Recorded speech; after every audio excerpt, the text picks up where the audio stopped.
search for it.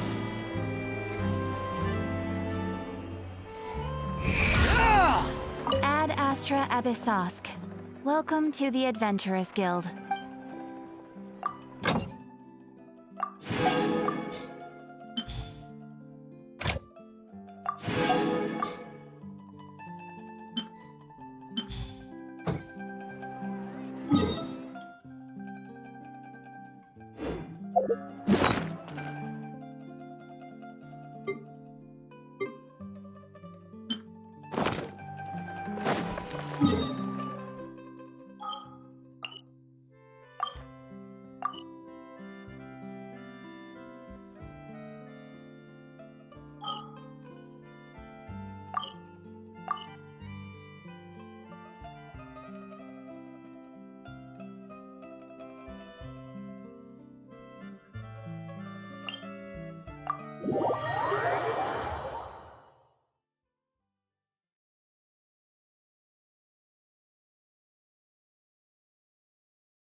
Swallow Fury. This realm is...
If you ever have...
fury!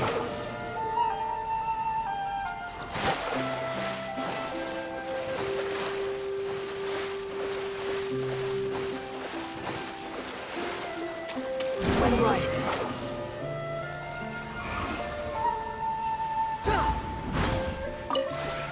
The one before you. Ah.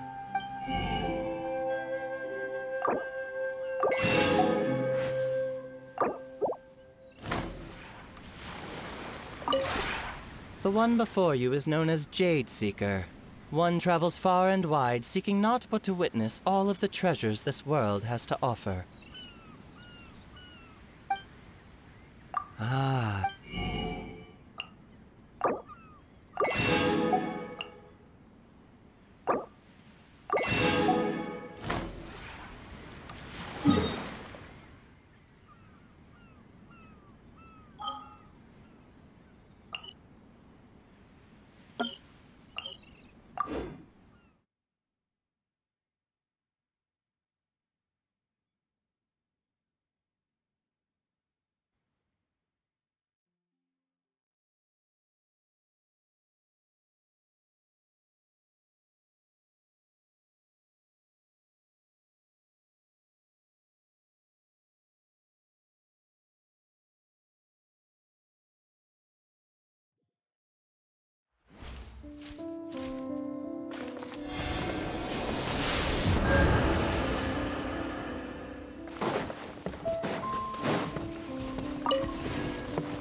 Swarm fury!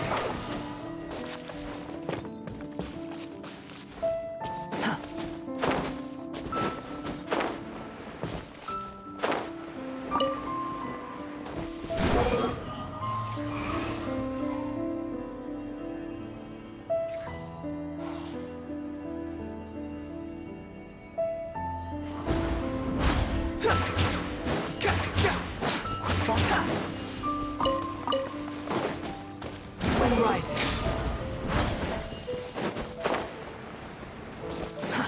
Too slow. Upon the gale.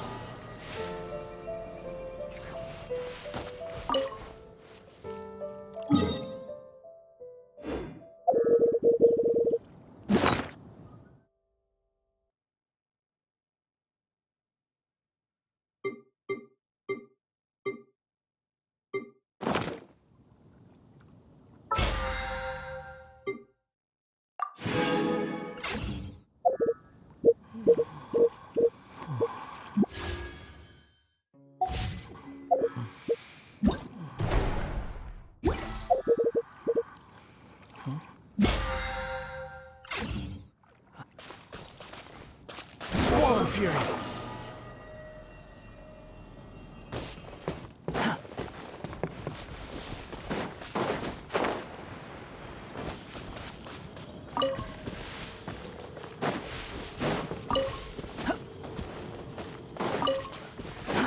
Too slow.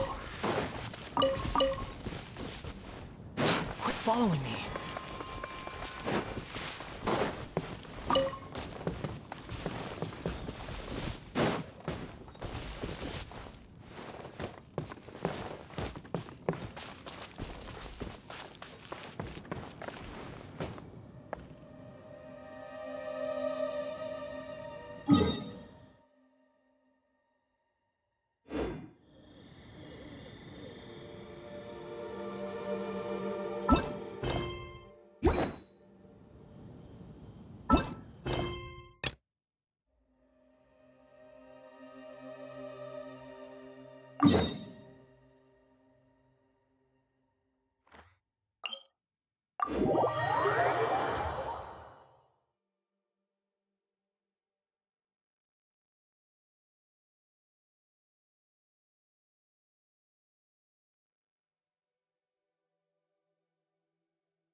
This place looks deserted. Guess all the survivors must have evacuated already.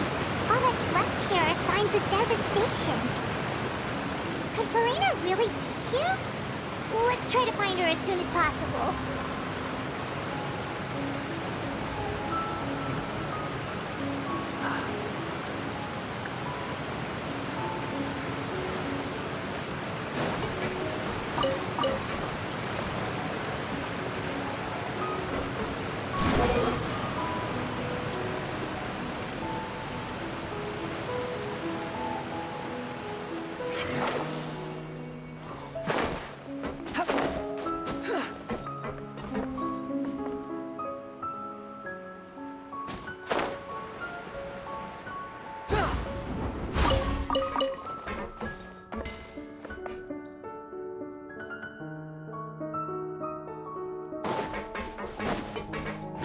rises.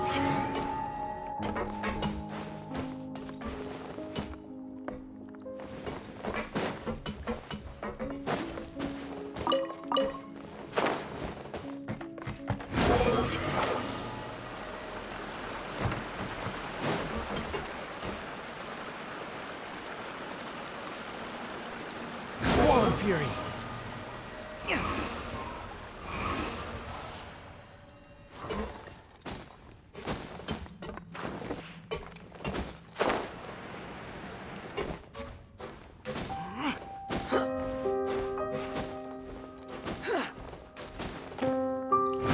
Upon the gale.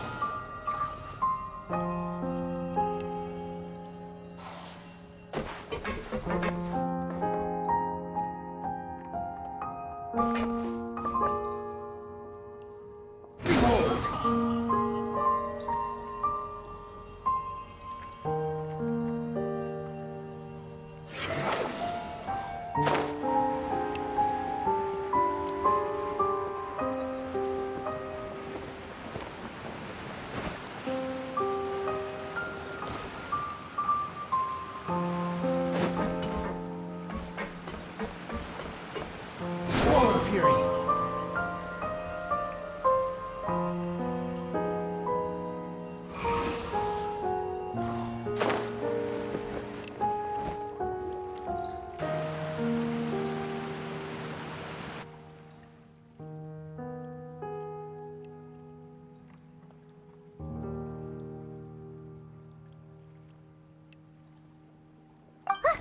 That's Farina, right over there.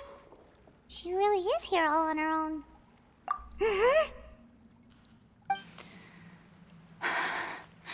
Should I just give up? This is all meaningless. What was meant to happen did happen after all. Everyone's dead. I'm sorry. I am so sorry. Give up, Farina. There's no point in holding out. I'm sorry. But what can I even do other than to repeat meaningless apologies over and over?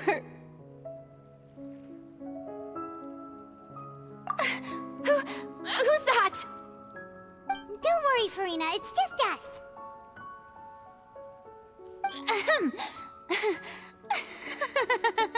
So it is you, blonde traveler from another land. Why, I almost thought you were someone from that mob of my ignorant subjects. Come to kneel and beg for my forgiveness. Farina, you were crying just now, weren't you? The tear stains on your face are obvious. What do you mean, tear stains? Oh, I remember.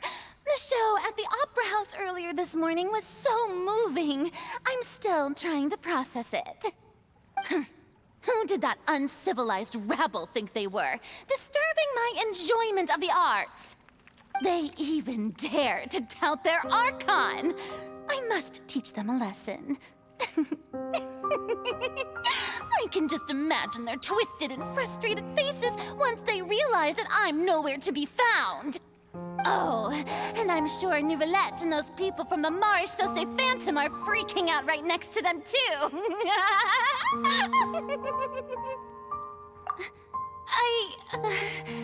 Of course not. Hey, there she is! The Hydro Archon's over there! Quick, after her! Farina, those people seem to be after you. They are? They're just some rabid fans who want to cut the line because they haven't been able to meet me in person, aren't they? That's against the rules. I can't let them get their way. Farina just ran off! Quick, we have to catch up with her!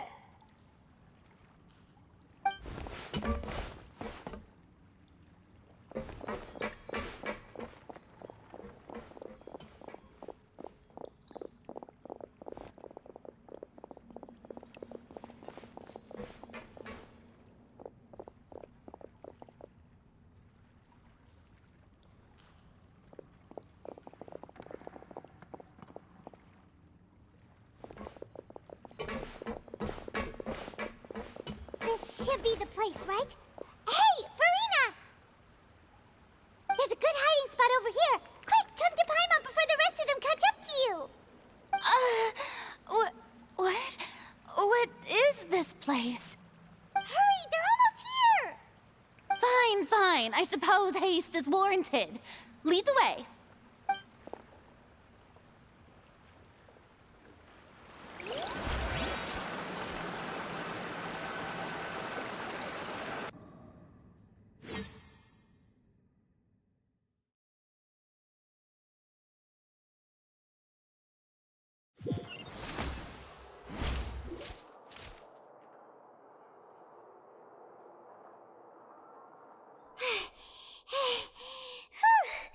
Paimon's exhausted.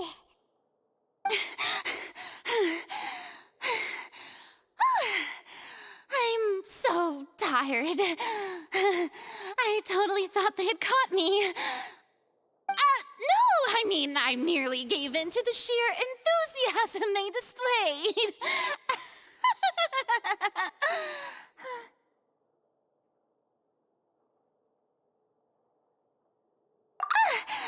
You're right.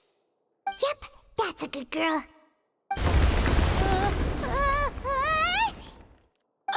What's happening? The ground's shaking. Is it an earthquake? Yeah, a quake of this kind preceded the flooding in Poisson, didn't it? It can't be. It's happening again. Well, there's...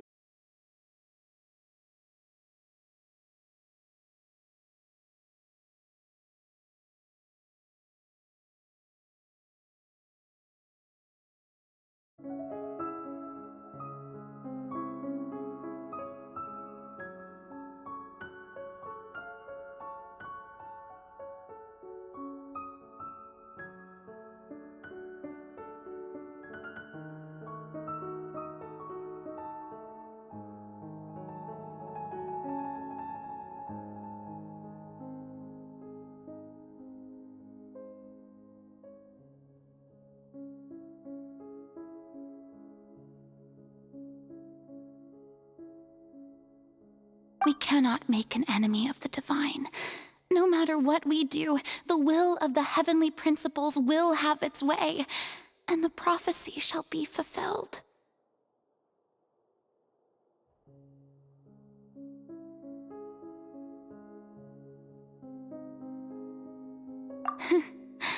Give up. I do love the sound of that phrase. It would mean finally coming to terms with fate, but also for me to finally be free.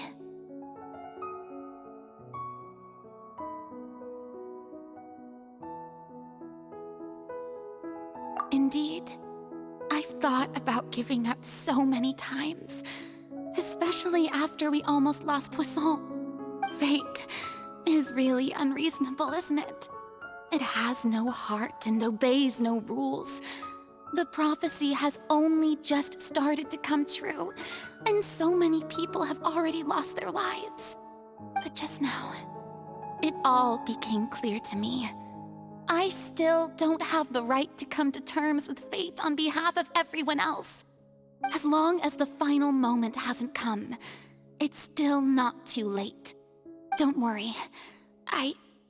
I will keep hope alive for everyone until the very end. Well, that's enough for now. I got the impulse to play the stricken maiden, but honestly, considering my rank and station, that wasn't a good fit at all. Don't take any of what I just said seriously. How could I possibly let Fontaine fall to the whims of trivial prophecy? Come on! Paimon could have sworn you were actually being honest just now.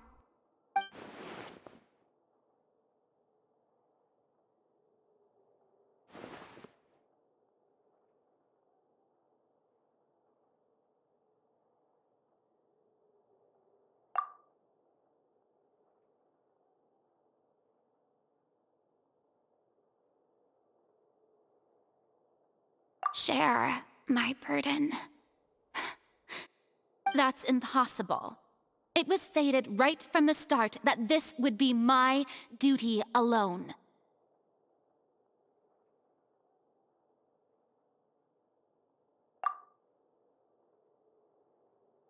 A witness. Yes, I've heard that you came to Tevat from beyond the stars, yes. In other words, you never belonged here. And if Tevat is, in its entirety, a show on a stage, then you're just a spectator, aren't you? If that's the case...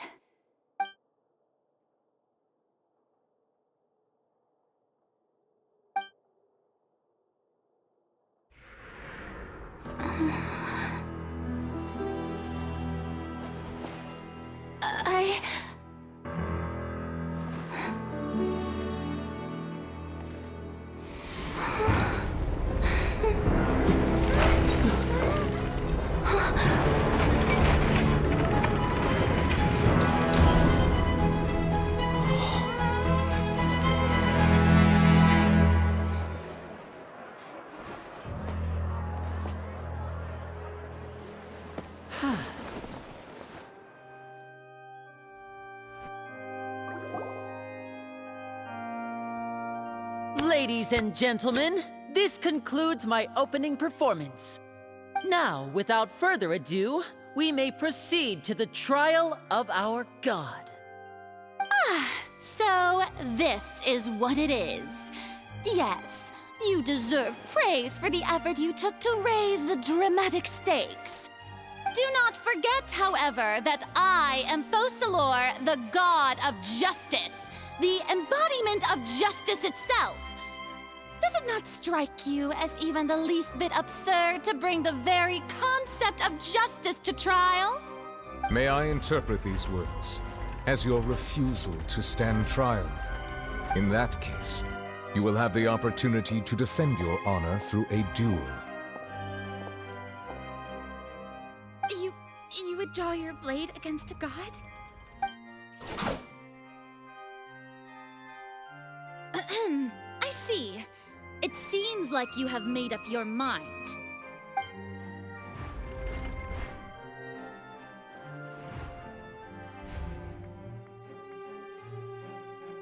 Paimon can't believe it. She just surrendered. What the heck is going on? Did I just see an Archon surrender to a human? Wow, how utterly humiliating. Lady Farina, what is the meaning of this? Shh! It would seem that there has been a misunderstanding. To be clear, the raising of both hands is not always an indication of surrender. Looking for excuses again, huh? I raised my hands just now to indicate my acceptance of the trial. No duel shall be necessary. I will admit that I've been running away for a long time. I'm sorry, everyone.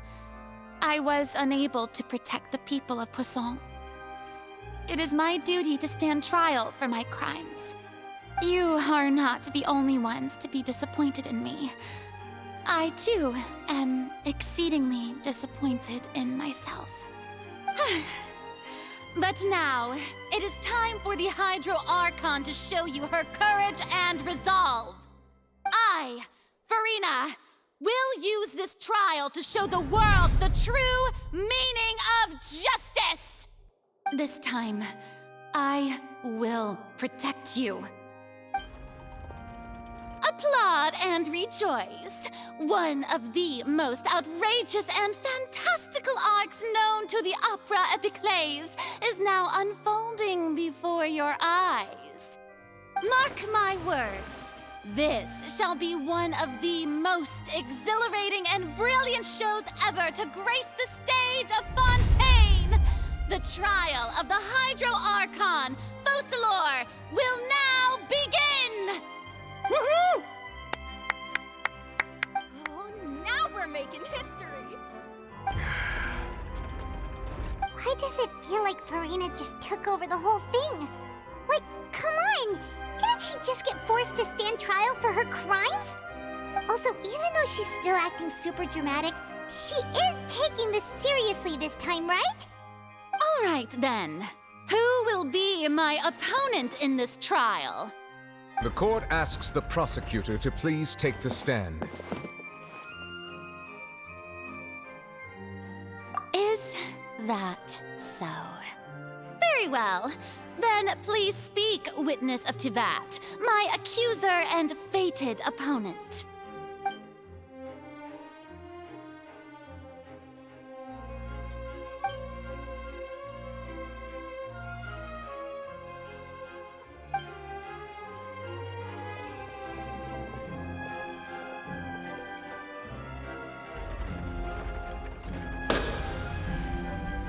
Also, please allow me to ask, as a final question before the trial begins. Just how much work did you do to force me onto this stage? Well, we did do a lot of prep after the meeting that day.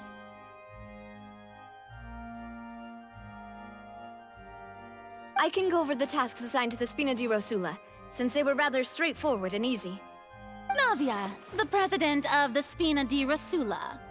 Most of the people who participated in the disturbance this morning were my subordinates. They changed into plain clothes and came to the Opera House as regular audience members, waiting for the perfect opportunity to incite insurrection against you.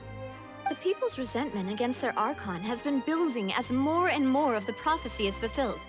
A spark was all we needed to turn smoldering anger into a flame.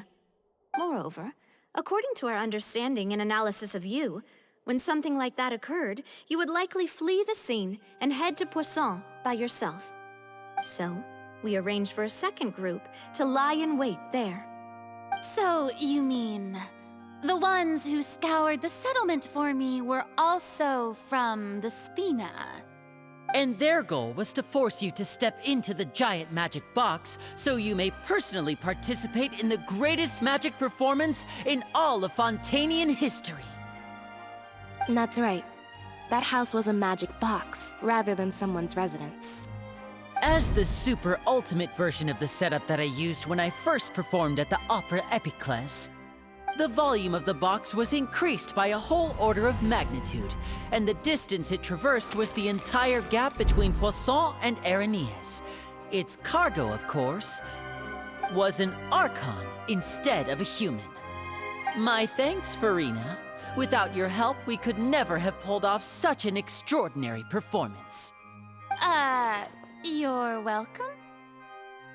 Of course, this performance was only made possible with Father's support. The House of the Hearth spent a massive amount of labor in Mora to pull this off. We had to select a location, construct the giant magic box, dig a tunnel, and open up a path through the water. It was a lot of work for all of us. So, in other words, the earthquake that we felt within the giant magic box was just a normal tremor from the transportation of the whole house? That's right. It wasn't a sign of another disaster to come.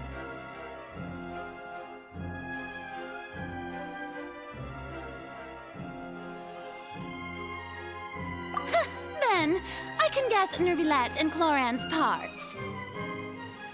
You gathered a crowd, prepared a stage, and made sure that the champion duelist would be immediately ready for a fight. Also that as soon as I appeared on the stage, the trial may commence without a hitch. Am I right? Yes, that is correct. Well, Clorand, I must commend you for your courage. Only the most outstanding champion duelist in all of Fontaine would accept a duel with an Archon without flinching. Thank you. As for you, Traveler, I suppose your role was to keep me distracted with conversation once you found me in Poisson. You'd make sure that I didn't notice anything amiss before revealing yourself as my prosecutor once we'd arrived onto the stage.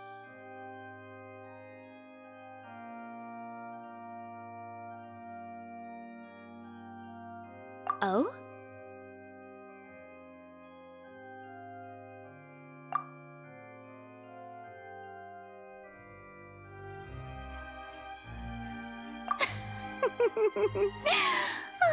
Is that so? Then I suppose I must have missed my final chance. It's fine. It matters not. What's done is done. The stage is already set, so there's no reason to disappoint the audience. Let's see this trial through to the very end.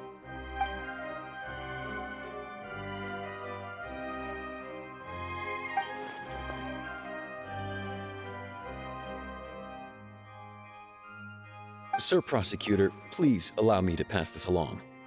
This is a document that Miss Charlotte applied for and received permission to share with you during the trial. According to her, it should speed up the proceedings. Huh? Charlotte wanted to give us something? Oh, so she's here too! Hey, Charlotte!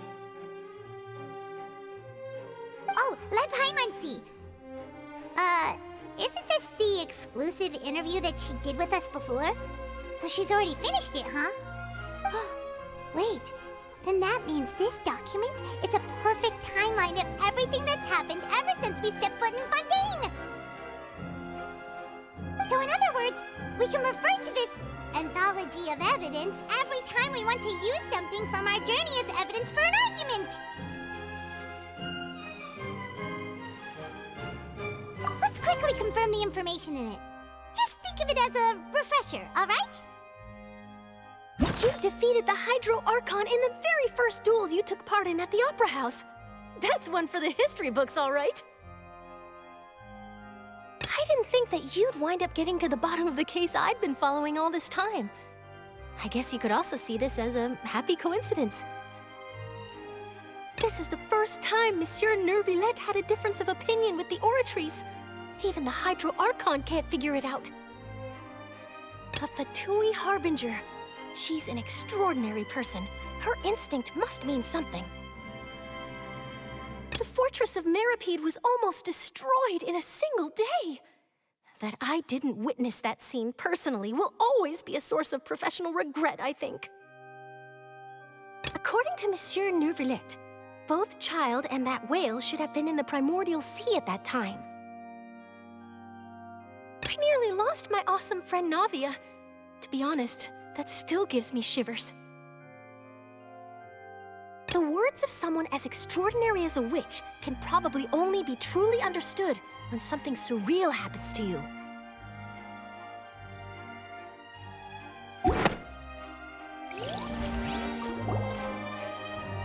The prosecution and the defense are both in position. The trial shall now begin. Oh, come on, Neuvillette. There's no need to repeat all the unimportant legalese. Just fast forward to the part where the prosecution lays out my offenses. As the defendant and the lead actress of this performance, I still haven't even been informed of my supposed guilt in all of this.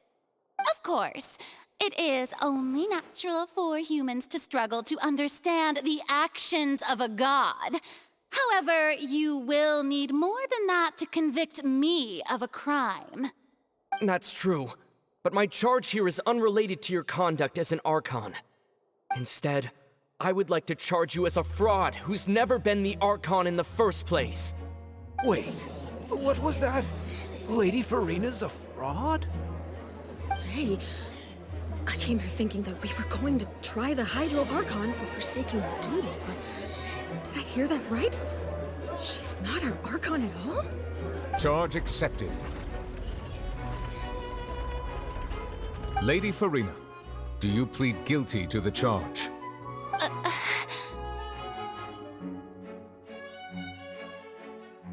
Lady Farina. I plead not guilty. How can I be guilty? There is no way that I, Focalor, otherwise known as Farina de Fontaine, a member of the Seven and the Regina of all waters, kindreds, peoples, and laws of Fontaine, could be anything other than your true Archon. Yeah, even though Lady Farina can be rather eccentric, isn't it going too far to doubt her very identity? Yeah, I've never questioned her identity either. Sure, Lady Farina can be super irresponsible, but what grounds does that prosecutor have to make such a huge claim? I have cause to believe that common sense will prevail in this case. Many of the members of the audience have known me as the Hydro Archon ever since they were born. There would be no fooling their memory. See? Even the Oratrice has decided to show me its favor. Are you sure you want to commit to a charge that will never be upheld? If you wish to drop the case, I can promise you as the God of Justice that you will not have to face trial for making a false accusation. We will treat everything that's happened as a dramatic spectacle and move on with our lives. What do you say to that? An argument with near impossible odds, huh? We have to not only refute Farina's claims, but also overturn the long-held beliefs of the people. Well, I tried to give you the chance to surrender. If you must persist, then let me ask. If you believe I'm not the Archon, then what manner of being do you think I am? And if I was not the Archon, then how did I manage to live for over 500 years?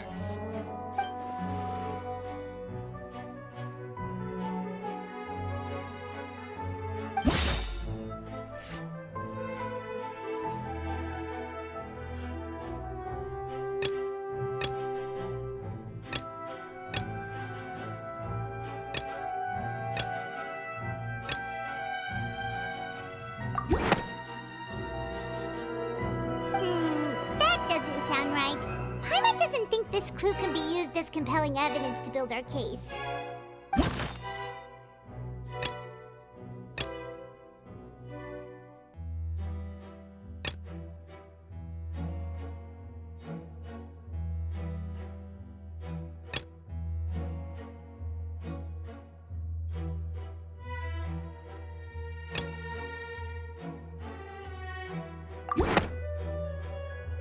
First of all, you may be a member of another long-lived race, which would allow you to naturally possess an extended lifespan. And second of all, even if that wasn't the case, there could be other ways to extend your life.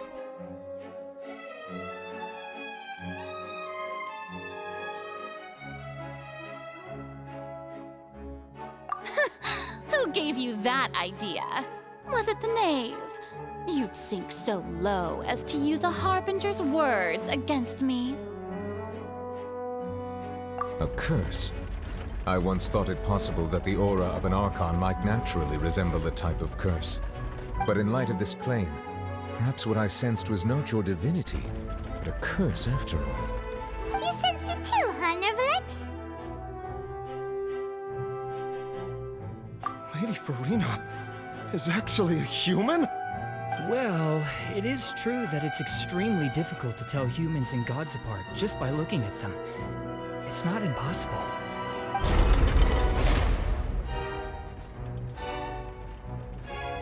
Well, don't start celebrating too early now. Even if I have been carrying a curse like you said, how does that prove that I am merely a human being? Besides, everyone knows that the main difference between a human and a god is the possession of authority. Gods can do what humans cannot. That's why they're worshipped as gods.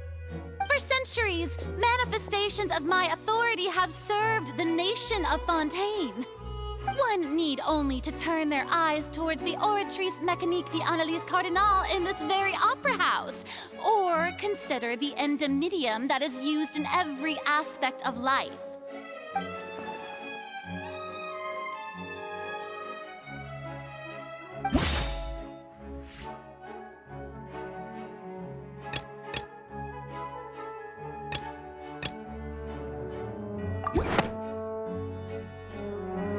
You tried to reference the Oratrice, but weren't you as confused as all the rest of us when the Oratrice declared Child to be guilty without any proof? Otherwise, you should have come up with a good explanation for that by now. Didn't I make myself clear at the time?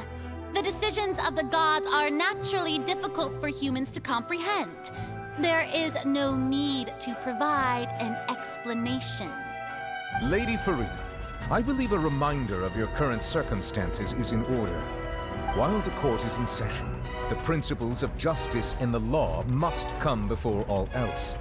While you are an Archon, you are also first and foremost the defendant in this trial. You will prove yourself unable to defend against the prosecution's charges if you continue to withhold vital information against the rules of the court. I never thought you'd use that kind of rhetoric against me. That was no trick of rhetoric, Lady Farina. I've merely reiterated the rules of the court. Rules that all should respect and follow.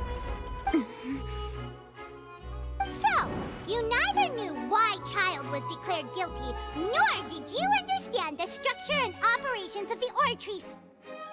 Instead of having been created by you, the manifestations of authority you mentioned have been made by the real Hydro Archon, haven't they? The real Hydro Archon? Well, now you're really losing me. It is true that I did not know why the Oratrice gave out a guilty verdict that day. But the Oratrice handed out that verdict unilaterally, and it has been operating independently ever since it was first created. You can't argue that just because a divine creation is flawed, that the god behind it must also be no god at all. She's still throwing out all kinds of excuses.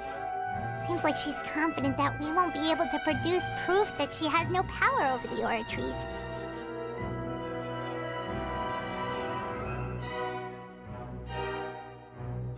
My power as an Archon. There are many ordinary citizens in the audience. How can I just carelessly demonstrate the formidable power of an Archon? If that poses a concern, I'm prepared to extend my protection to the audience. You don't need to go that far.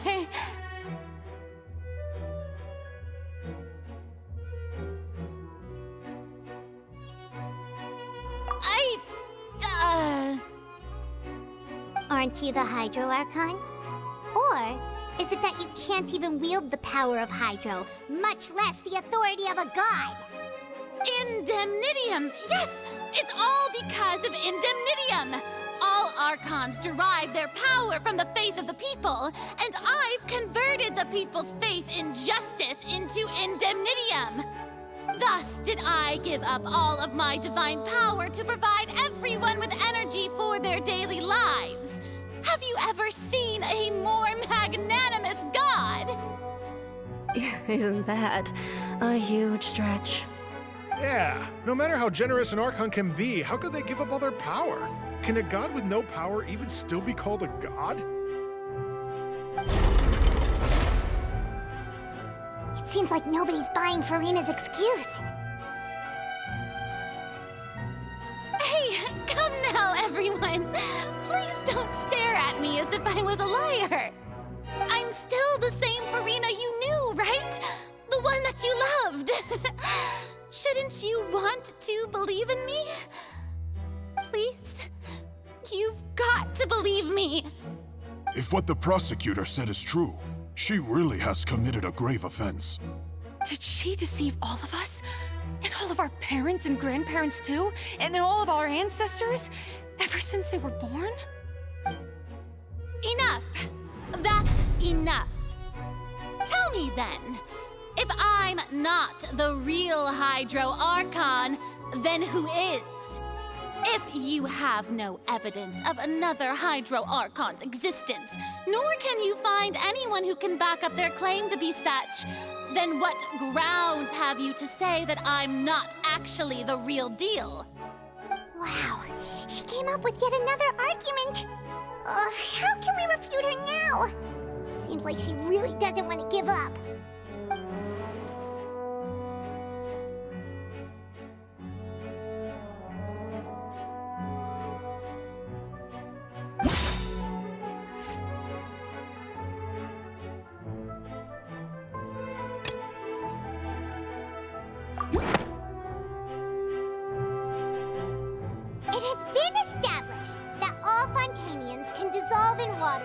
primordial sea.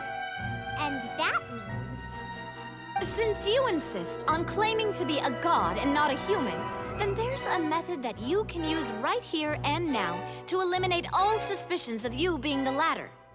Miss Navia, please apply to serve as a temporary attorney for the prosecution before addressing the court. Though you act in partnership with the prosecutor, you must still adhere to proper procedure. Super sorry, Monsieur Chief Justice. I swear this really will be the last time that I'll speak out of turn. Now, I've brought some seawater from Poisson. As everyone knows, a massive flood struck the area not long ago, taking many lives, including those of some of my closest friends. So, Miss Farina, would you dare to touch some of this seawater? If we are to believe that you are indeed the real Hydro Archon, touching this seawater would have no effect on you. All it should do is strengthen your case. But if you don't dare to touch it, then we would have basically proved the reverse. Oh, and I must remind you that after the disaster at Poisson, nobody wants to see any more people dissolve. I do hope you'll act prudently and choose the simpler path of admitting guilt. Navia from the Spina di Rasula. The Spina has governed Poisson for many years. I guess her suggestion is valid. If Lady Farina is indeed just a human, she's probably Fontanian like all the rest of us. Would she really dare to try?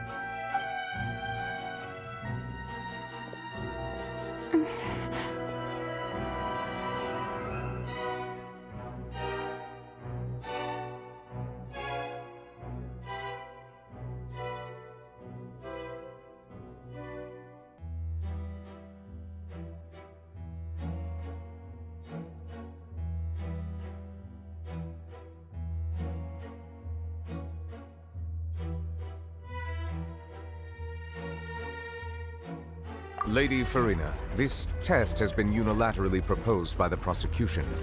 As it falls outside the realm of standard court proceedings, you possess the right to decline participation.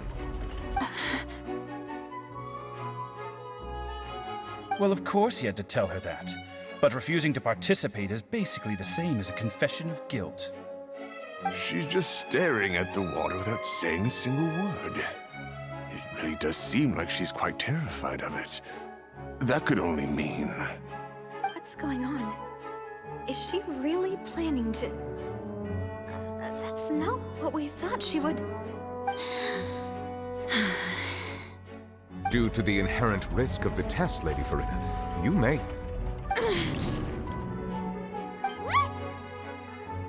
Hey!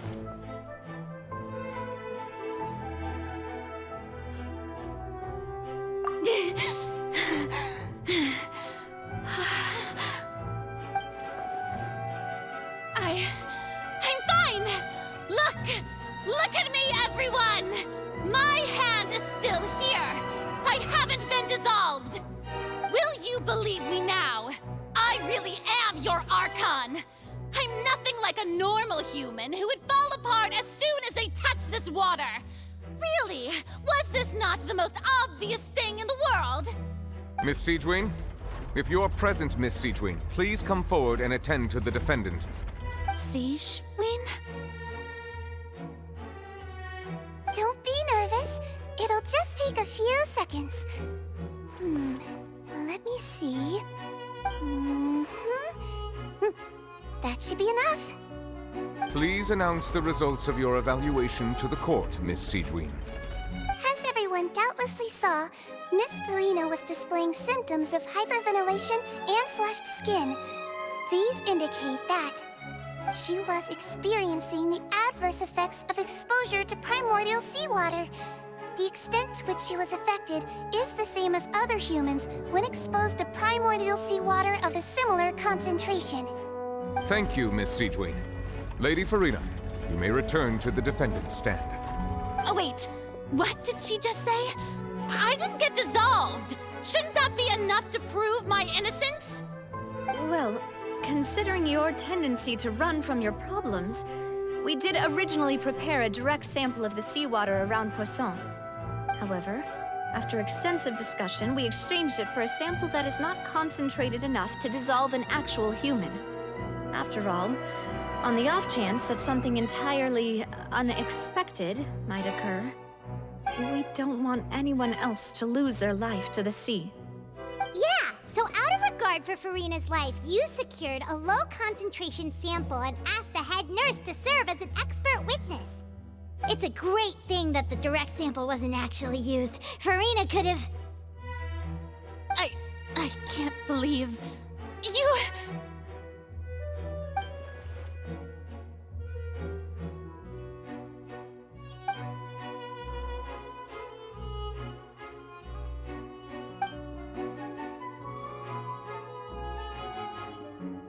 Listen to me, everyone! Please don't give me such cold and disdainful looks! What happened just now didn't prove a single thing! Think about it! How can you conclusively prove that an Archon can't also be affected by the primordial seawater? Also, if I was really just a human, why would I dare to just put my hand in that kind of water?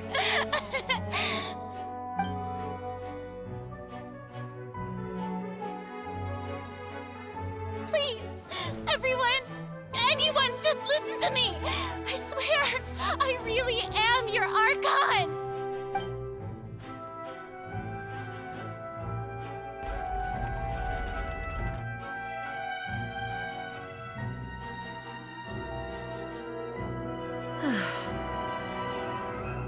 I don't think anything she says at this point will sway anyone. The odds are just too stacked against her now. With all the things that have been said, Paimon doesn't think there's any way left for Farina to win. I believe the time for arguments and presentation of evidence has come to an end. If there are no objections, we will move on to the final judgment.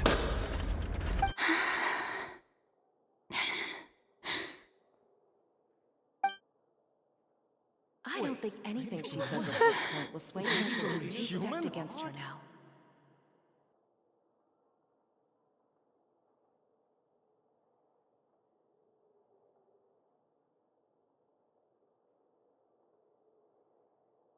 In my capacity as Chief Justice, I shall now render judgment on Farina's misrepresentation of herself as the Archon of Fontaine. As a human who knowingly deceived her fellow citizens, Farina is... guilty.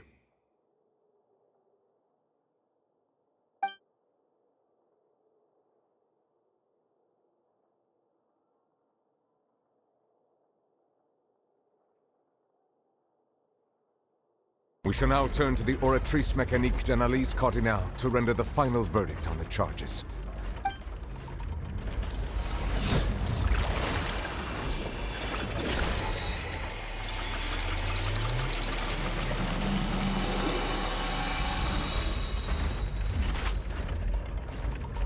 According to the judgment of the Oratrice Mécanique d'Analyse Cardinale, Farina is... Well, what's wrong? What's the Oratrice's verdict?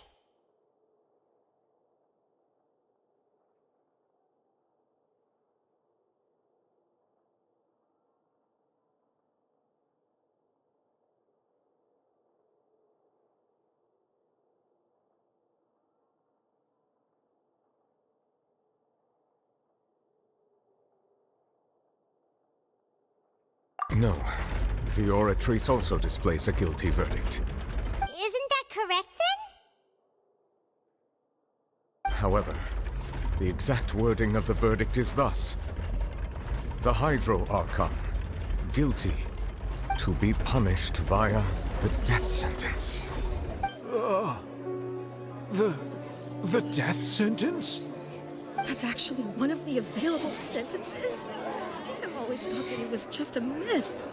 The one and only time the death sentence has been handed out at the court, and it's been given to the very person we've worshipped as the god of justice? What an unexpected twist. Farina's been sentenced to death by the Oratrice? We just wanted to use the trial to show her the seriousness of things so she'd tell us the truth. How did things escalate this quickly? This outcome is indeed quite strange. According to Fontaine's current definitions of justice, as well as its recommendations for criminal sentences, is this sentence really appropriate for the crimes that have been committed? Yeah! Even Fauché wasn't sentenced to death by the Oratrice. You know, the real evil mastermind behind the serial disappearances case.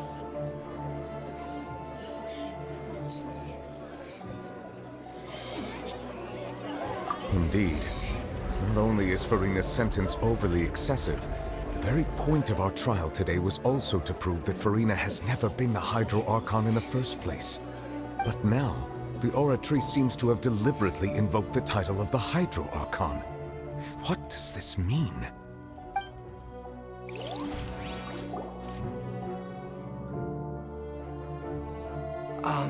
Excuse me, if I may interrupt. Is the trial still going? Fremine! You finally made it. I assume this means you've completed your mission? Mm-hmm. Any mission Father assigns to me will always be top priority.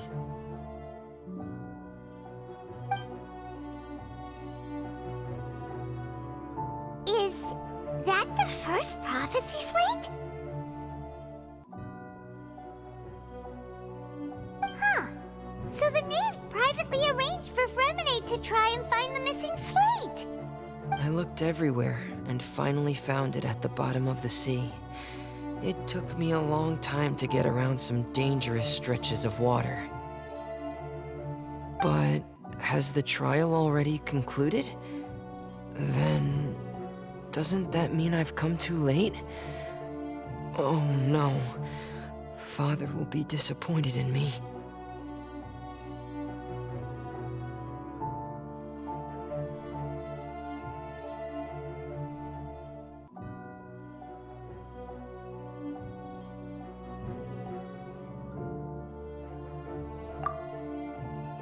Thank you for your hard work, Mr. Fremine. Please allow me to review the record left on the slate. Traveler, I believe that you have already seen the other existing slates, and would like you to come here and confirm their contents.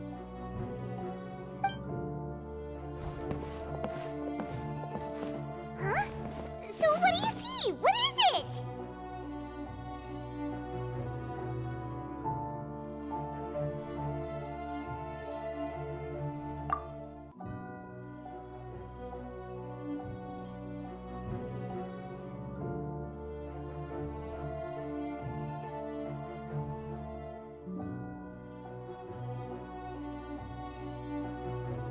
I believe I have now made sense of the Hydro Archon's crime. It has to do with Fontaine's lost history. Huh? Isn't the Hydro Archon just guilty of deceiving her people? Oh, wait, no, that's Farina, and we've already proven that she's not the Hydro Archon. So when you say Hydro Archon, do you mean the real Hydro Archon we've been kinda talking about? In truth, everything that you've encountered in Fontaine up until this point can be traced back to the contents of these stone slates. However, I'm uncertain as to how much sense they currently make to you. Okay, let's try to recall the contents of the other 3 stone slates. Paimon will do her best to help you remember.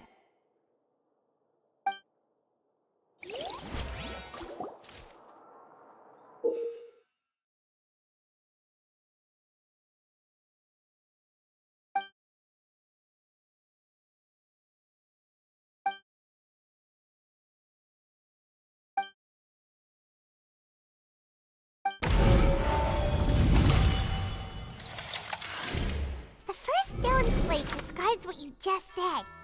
It seems to show the previous Hydro Archon using her divine power, and then the Oceanids turn into humans. Does that mean that Fontainians are transformed Oceanids? Oh, Paimon wasn't expecting that. But if Oceanids can turn into humans, then perhaps this process can be reversed as well. The second stone slate shows Celestia floating in the sky, and the Hydro Archon and her people worshipping it together. But the heavens still brought judgment down upon them. This must be the point when the Hydro Archon and the Fontanians were branded with their original sin. Does this mean that the original sin and the Hydro Archon sin are the same thing? The third slate shows the Hydro Archon seeking into the sea surrounded by many people. That reminds Paimon, didn't we also watch that happen to someone else? Well, the fourth slate is the prophecy the Fontanians have been talking about. People dissolving into the sea, the Hydro Archon crying on her throne, and so on.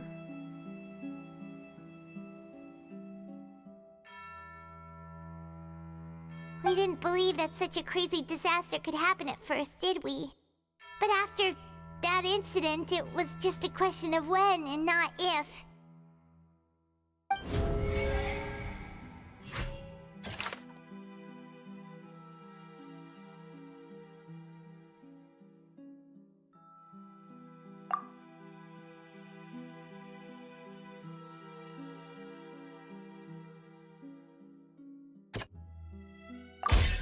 We know from the case of the serial disappearances of young women that Fontanians can be dissolved in primordial seawater, and the first stone slate tells us that long ago, the Hydro Archon used her power to turn Oceanids into humans. This might be the reason that Fontanians can dissolve.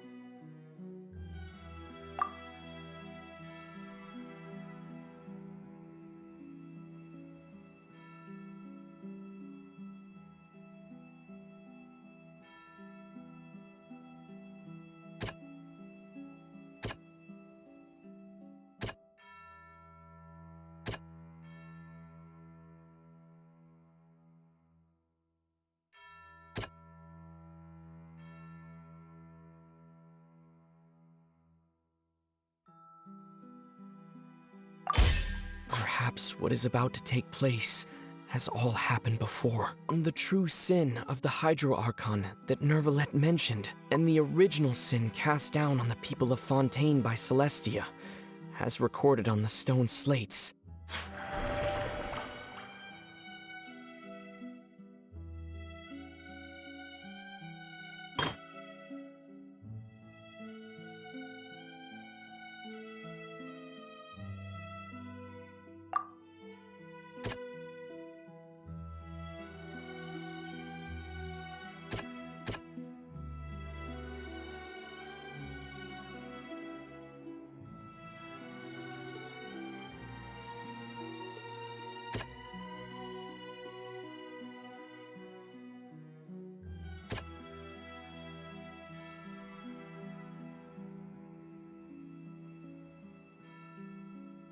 That doesn't sound quite right. Let's think about this some more.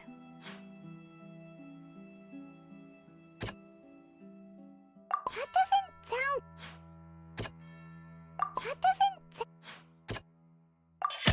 It's not as simple as falling into the sea. When Navia fell into the sea, her consciousness was subjected to judgment. The stone slates show the people gathered around the Hydro Archon in the sea.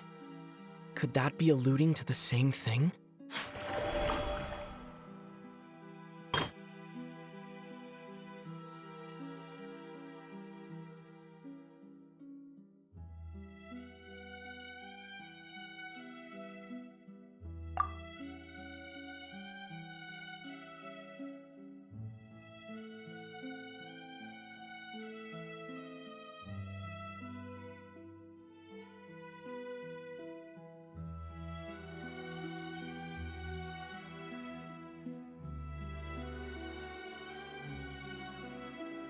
According to the judgment of the Oratrice Mécanique d'Analyse Cardinale.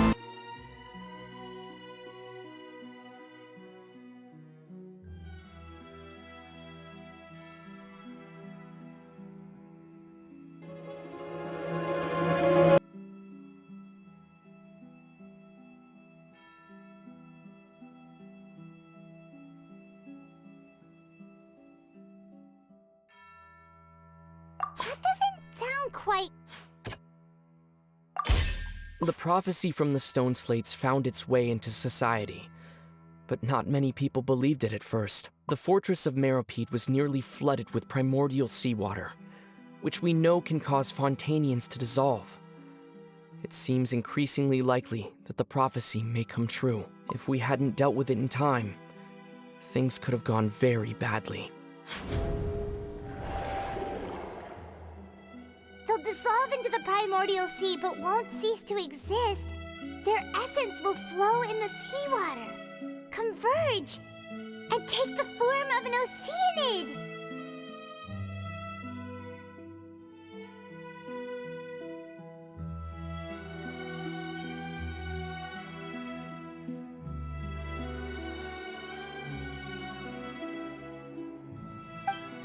The Hydro Archon was sentenced to death in court, shocking everyone present. Perhaps this means that her sin was actually Fontaine's original sin.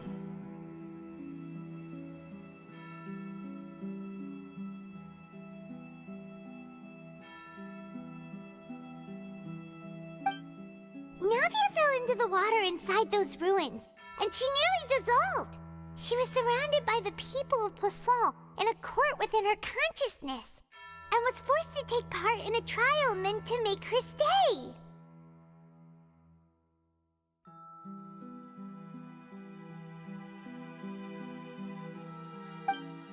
The eruption of the primordial sea at the fortress of Meropide was the surest sign that the prophecy was about to come to pass no matter what.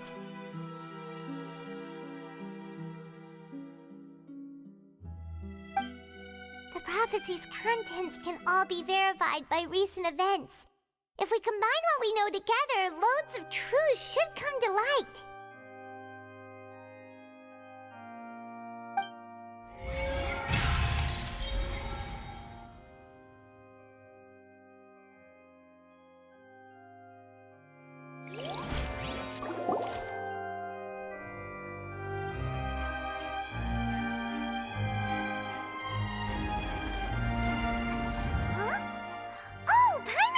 Now, so that's how you can make sense of it. But then it feels like we're going to have to share some truly shocking revelations. Let's hear them.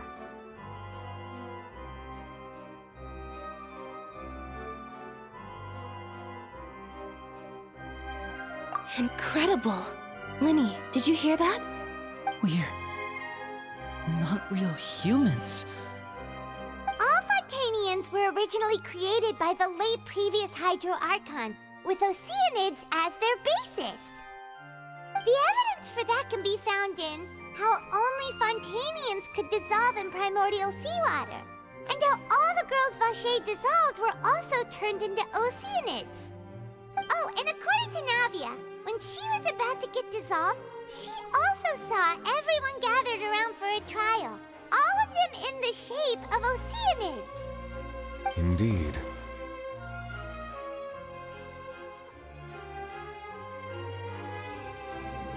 Yeah, and it follows from the content of the first slate that she probably angered Celestia by creating humans without prior permission. That could also explain why the Oratrice judged the Hydro Archon to be guilty. It's to account for that ancient sin. The Hydro Archon's true sin was creating us? And yet, after many hundreds of years, the Hydro Archon's creations have turned around to try to judge the Archon within the Opera Epiclese. The twists of history are often the most unexpected of all.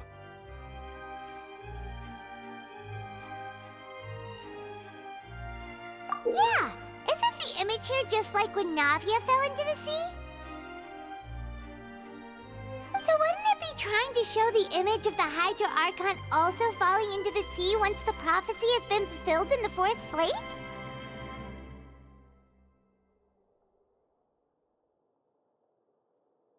In the end, the people will all be dissolved into the waters, and only the Hydro Archon will remain weeping on her throne. Only then will the sins of the people of Fontaine be washed away. Did Paimon get all that right? You've made some keen deductions.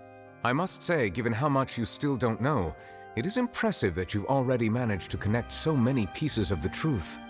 However, while you were able to decode all the information on the slates, they've also been etched with an additional layer of hidden information using a different power source. When we were at the ruins, I tried to decipher the hidden information recorded in the slates. But since we only had 3 slates at the time, I was unable to come to a full conclusion. Now that the slate collection is complete, I shall make another attempt to decipher the narrative recorded within. If everything goes well, we should finally be informed of the unadulterated truth.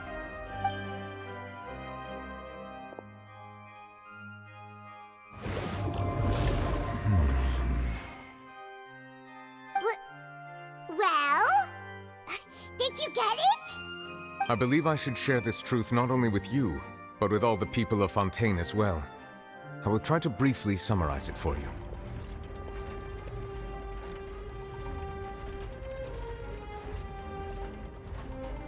Your hypotheses regarding the origin of Fontainians and the sin of the Hydro Archon were both correct. In the Fontaine of old, the previous Hydro Archon sensed the yearning of her Oceanid familiars for life on land.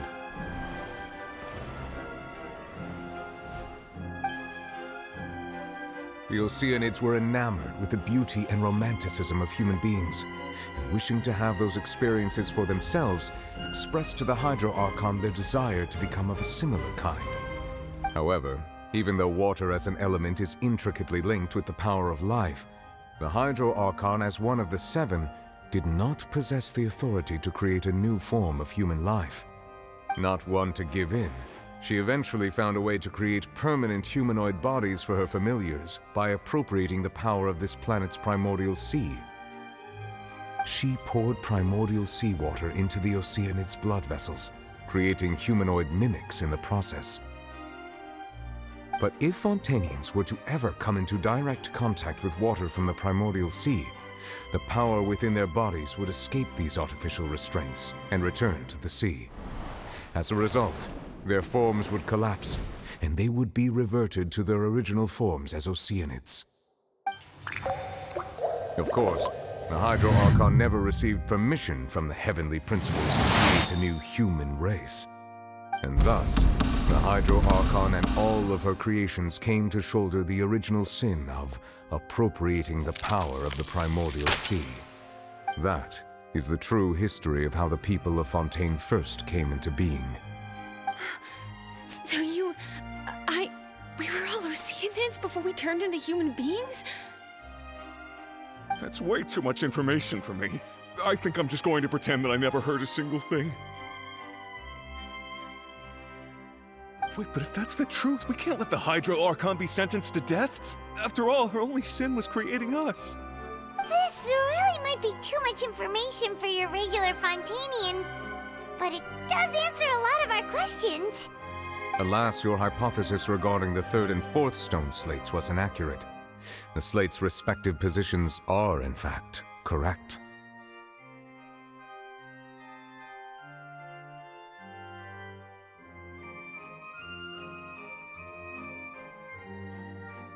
A key point of the visual on the 3rd slate is how all the individuals depicted in the water are humans rather than Oceanids.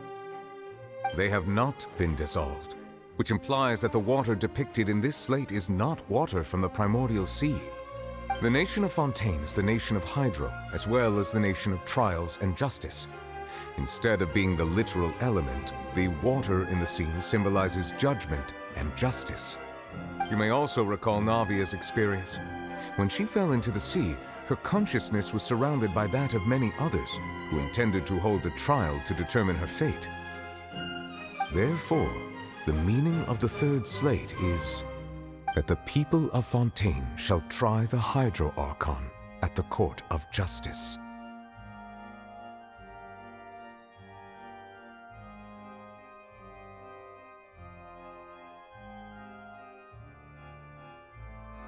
Yes, it refers to our present situation. I think I'm following now. So, what you're saying is, even though we decided to put on this trial to avoid fulfilling the prophecy, in truth, Everything we've done has happened exactly as the prophecy foretold.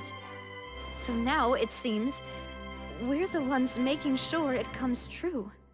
What should we do?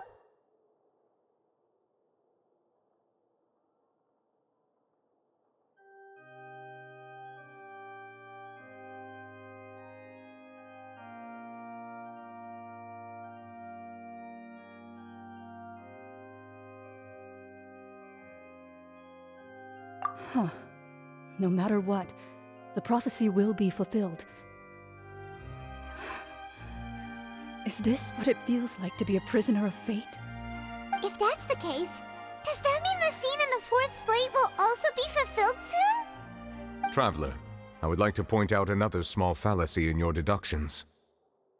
About the fourth slate, you probably thought that the eruption of primordial seawater beneath the fortress of Meripede served as the surest sign that the prophecy was about to come to pass, yes?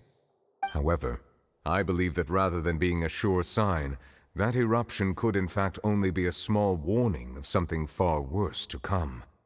As for the root cause of the catastrophe, I believe you've already encountered it once before.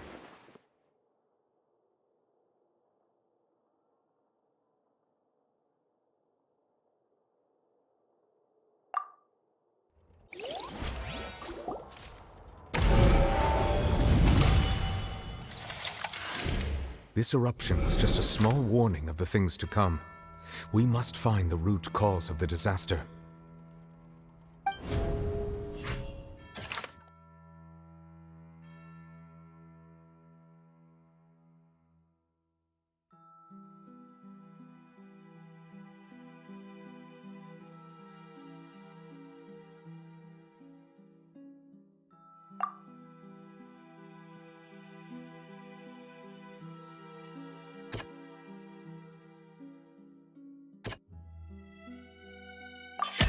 It was both dream and reality. If we're talking about a true culprit, that could only be that thing inside the primordial sea, right?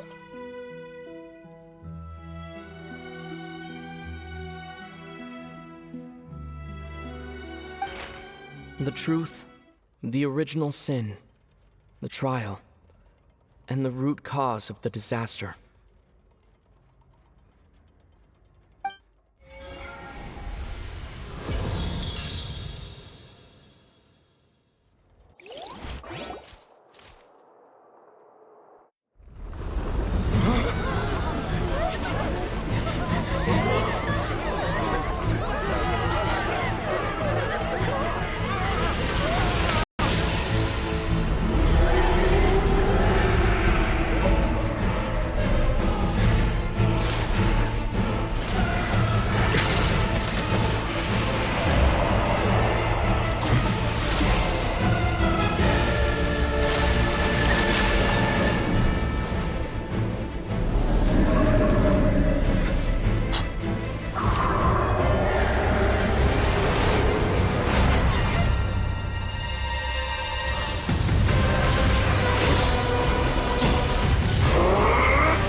That was way too close!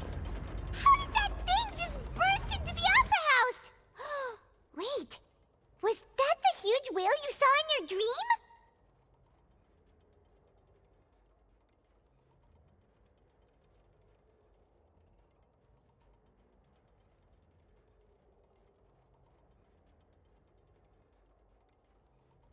So we've met it at last.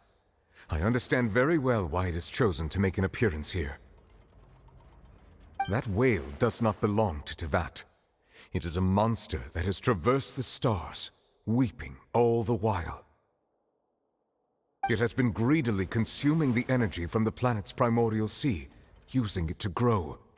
That is the main cause for the rising sea levels.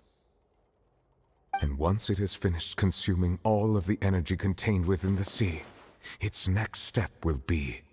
You said that when the Hydro Archon first created Fontanians out of Oceanids, she filled their blood vessels with primordial seawater. Precisely. That whale finds the blood of Fontanians nigh impossible to resist.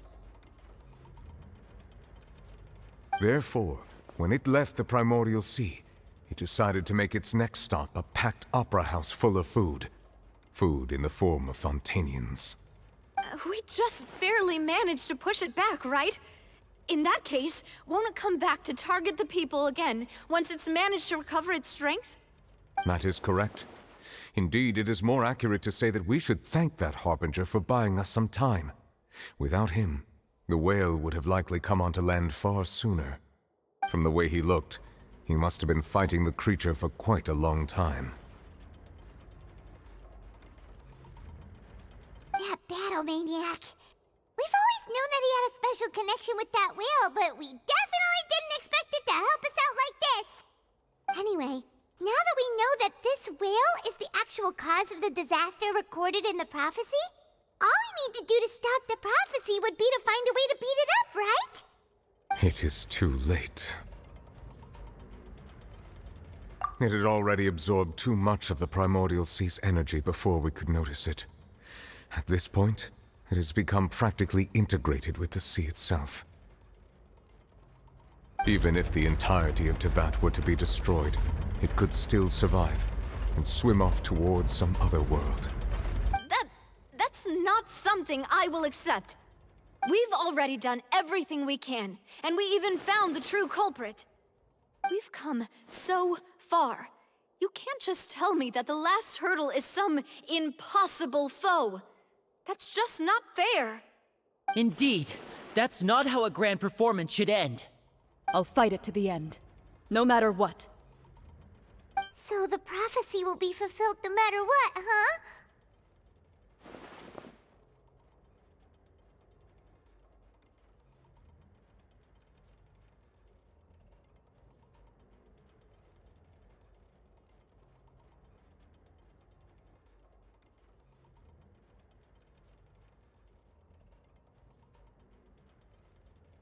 The prophecy. Yes, what has been prophesied will be fulfilled. You may view such things as the history of the future.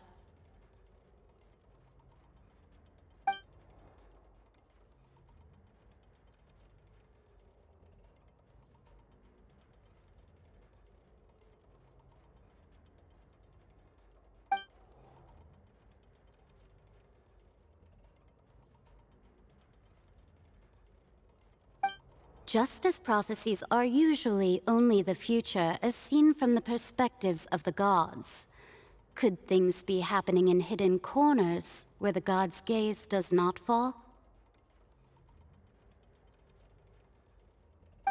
Ultimately, fate shall serve as your only guide, no matter what will happen in Tevat's future. All you need to do is to play your part.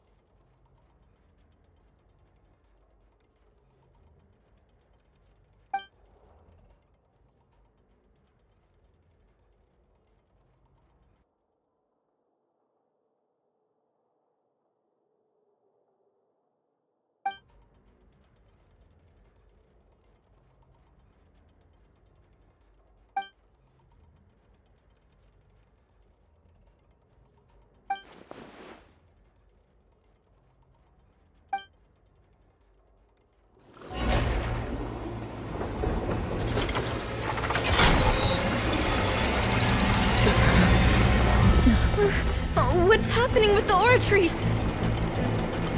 I believe it is preparing to carry out the death sentence.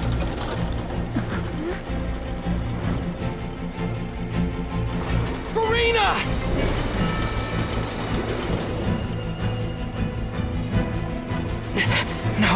still need answers.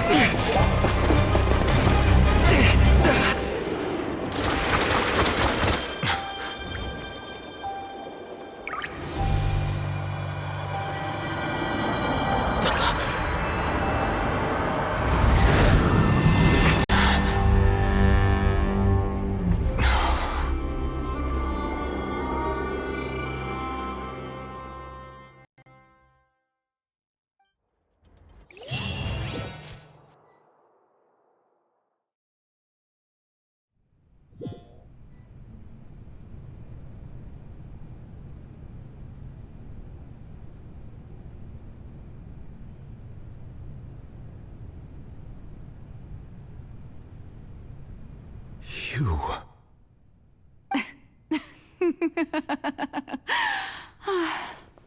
Sorry. That shocked expression on your face is just too amusing. I couldn't help myself. You are not Farina. Who are you? The sweet sound of bewilderment. Marvelous. A sure sign that my attempt to deceive everyone was a resounding success. But to answer your question, I am Focalor. You know, the god. Focalor? Why did you deceive us? Oh, that wasn't my goal, of course. Goodness, no. But I had to fool everyone else too, if I was to stand any chance of deceiving the heavenly principles. Deceiving the heavenly principles? It's all because of that pernicious prophecy. Dreadful, wasn't it? Everyone doomed to dissolve. Fontaine condemned to be flooded. One was not amused. In fact, one was positively bemused when that problem was thrust upon me by my dearest predecessor. That's the former Hydro Archon Egeria, for the uninitiated. It hardly gets more disastrous than a preordained national catastrophe, now does it? She knew full well that the prophecy would surely come to pass. And as one of the seven, she also knew full well that one defies the heavenly principles at one's peril. So yes, as you have no doubt surmised, it was a rather impossible situation that I found myself in. I spent a terribly long time mulling it over, alone on the ocean floor. And I was almost growing barnacles by the time I finally realized there was only one possible solution to this confounding conundrum. I had to outwit the heavenly principles, allow the prophecy to be fulfilled, ostensibly at least, while saving everyone at the same time.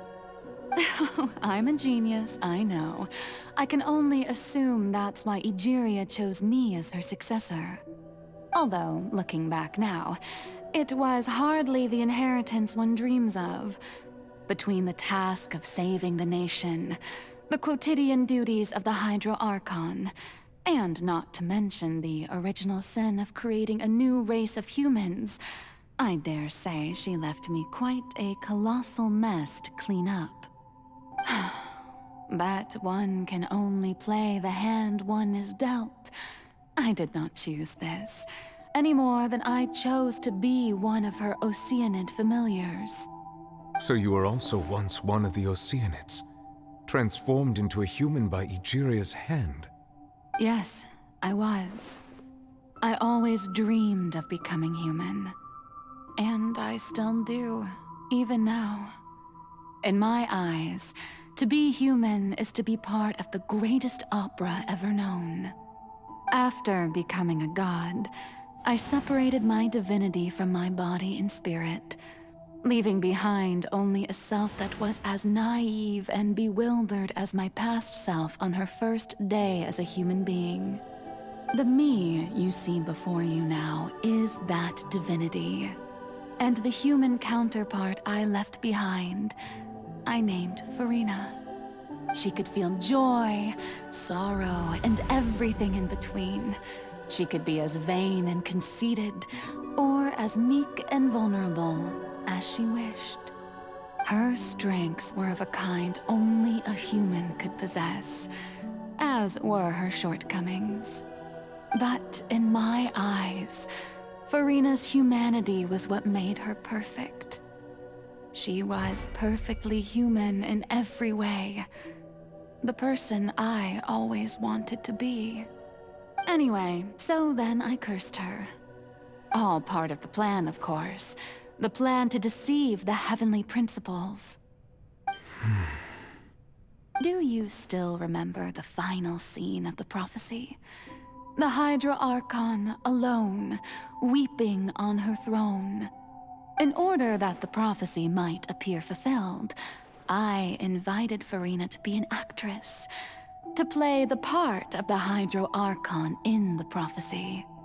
Under the curse I placed on her, so long as I, Focalor's divinity, continued to exist, she could not die. But nor was she free to live her life in the pursuit of happiness.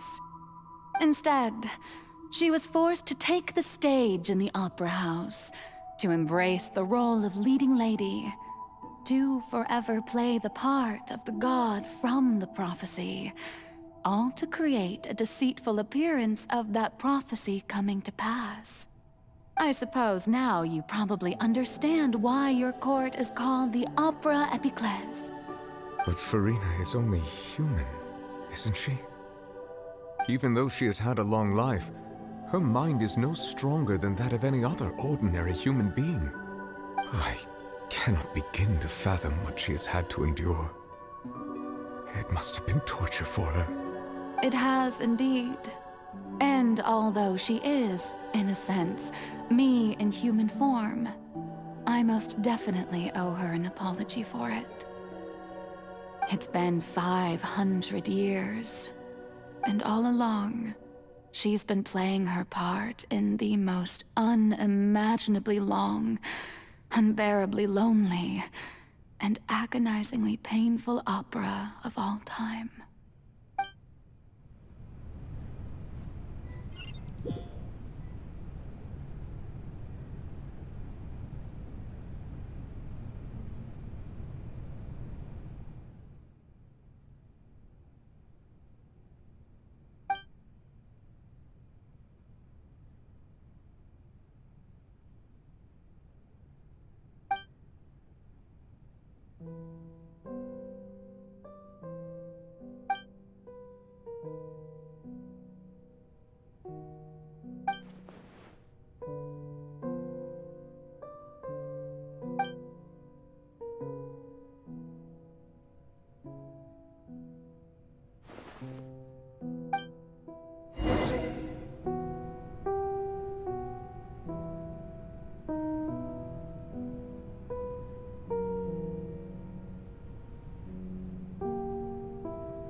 Relax.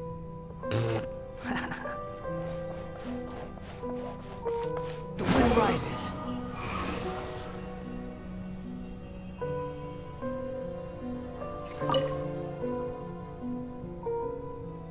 Oh? Who permitted you to come onto the stage? Now, I understand your admiration for my august self, but I must ask you to keep to the rules. All right. It is not my intent to reprimand you. There is no need to state your name. Just be off with you.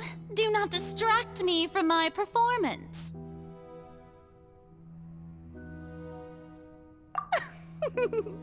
Oh, do not jest.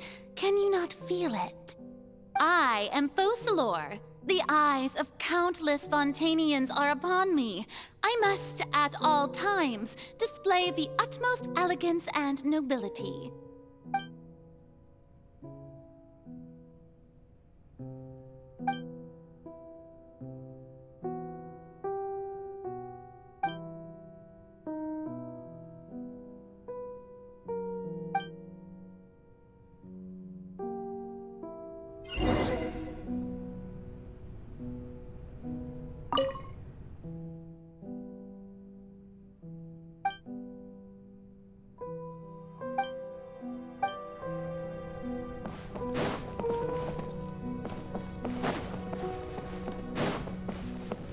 Dear audience, the performance is experiencing a technical difficulty, but worry not. The board shall resolve it soon enough.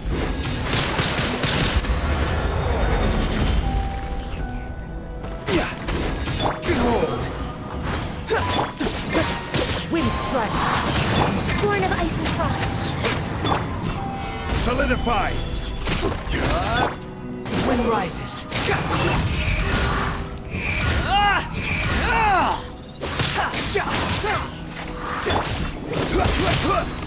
Gather!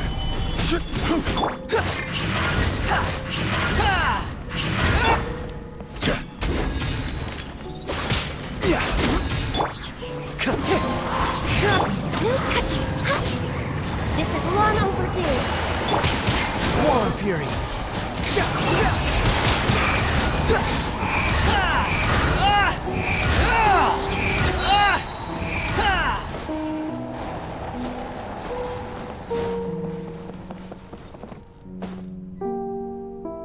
Hey, what gives? The audience is still watching me, you know. Guards? Wait, where are the guards? Guards!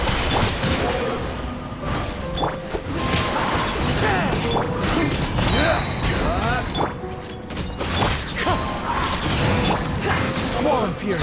Know your place!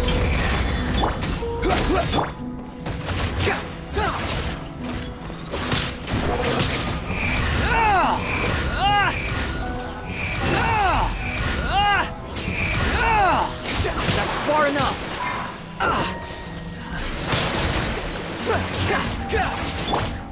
Access denied. Stabilize! This is order!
Farina. Huh? Who's that? Who's calling me? Where are you? Be not nervous. Be not afraid. I am before you. Wait a moment. You're mirror me? How can this be?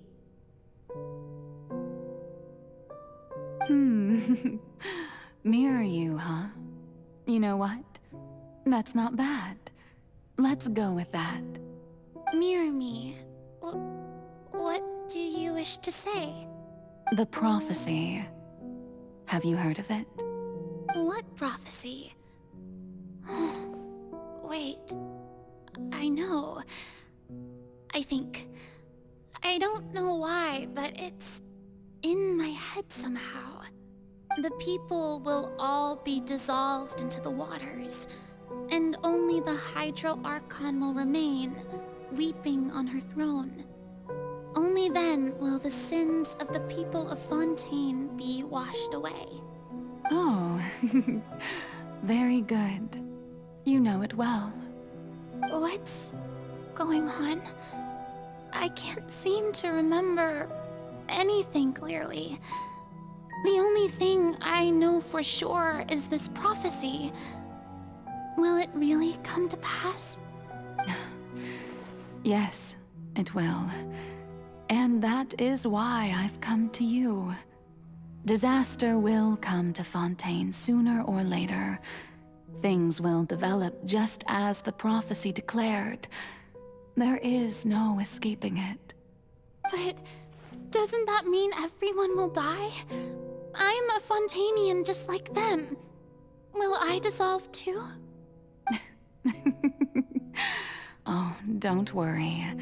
Magical meetings exist in this world precisely to give people a chance to turn things around. It is the reason why you met me today.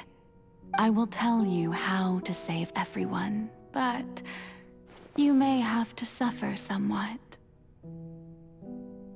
Oh, so there's still hope after all. Goodness, you frightened me. You spoke so much and with so much certainty. As for the suffering, well, I will admit that the first thing that came to mind was, why do I have to be the one to suffer? But if the prophecy will come true, I'll also die anyway, right?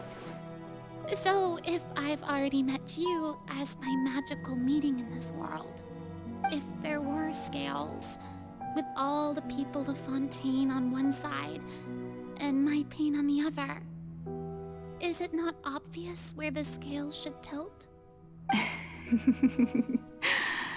You truly are the perfect human, my ideal. I suppose this would also be the justice that belongs to you. Huh? Don't worry, it's nothing. Listen well. Fontaine has just lost its Hydro Archon. I need you to play a role, that of the new Archon. Play as a god? That's right. You must begin a never-ending masquerade. You must never let anyone suspect your identity. If you can keep it up, then I shall have my way of defying this prophecy. But should your identity be revealed, then all hope will be lost. But how will I do this? A human assuming the role of a god without being exposed. Don't worry. What you must do is not to turn yourself into a real god. You simply need to play the role of a god as humans imagine them to be. Being a human yourself, I'm sure you already know what such an entity would be like. Remember, your true challenge will not be pursuing divinity, but contending against humanity. I'm still not sure I understand, but I'll try. I'll try to do this. So, how long am I going to have to play this role? To accomplish this mission, you will have to stay on the stage for many, many years. You will endure and not grow old until your task ends.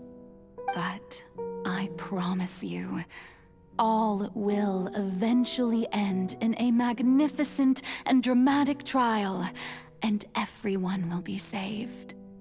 A trial, huh? How exciting. I'll be looking forward to it.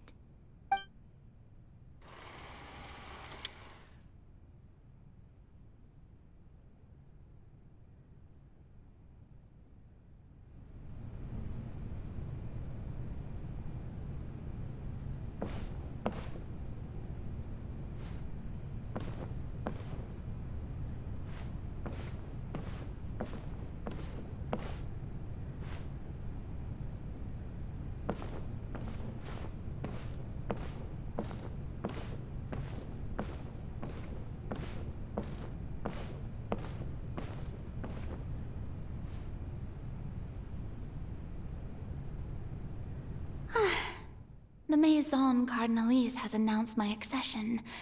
but this is my first time facing the people. What should I say to most appear like a god? To be honest, I still don't know. Perhaps I should first try to act natural. Ladies and gentlemen, good evening, and welcome to the Opera Epiclese. I'm sure you've all heard about how I have taken on the role of Hydro Archon. Indeed, I am Verena de Fontaine, your new Archon.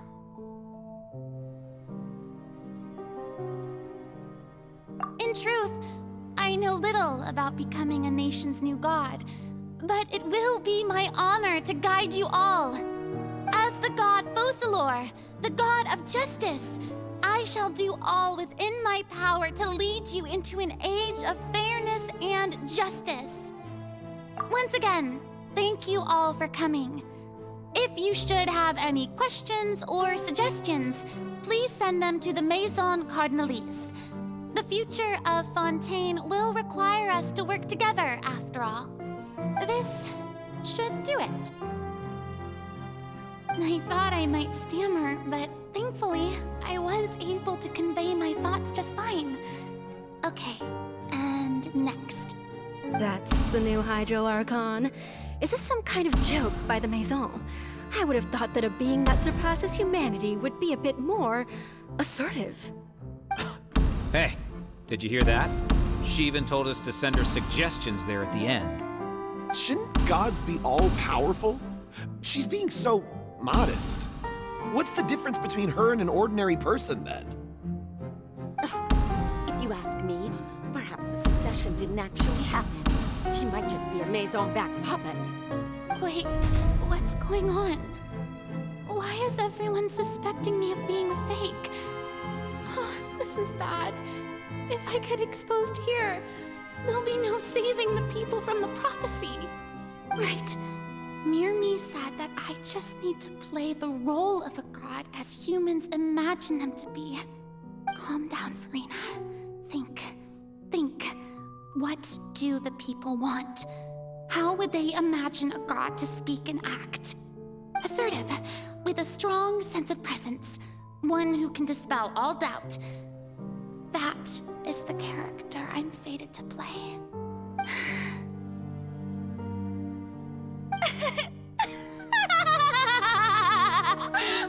Oh, very good, my people.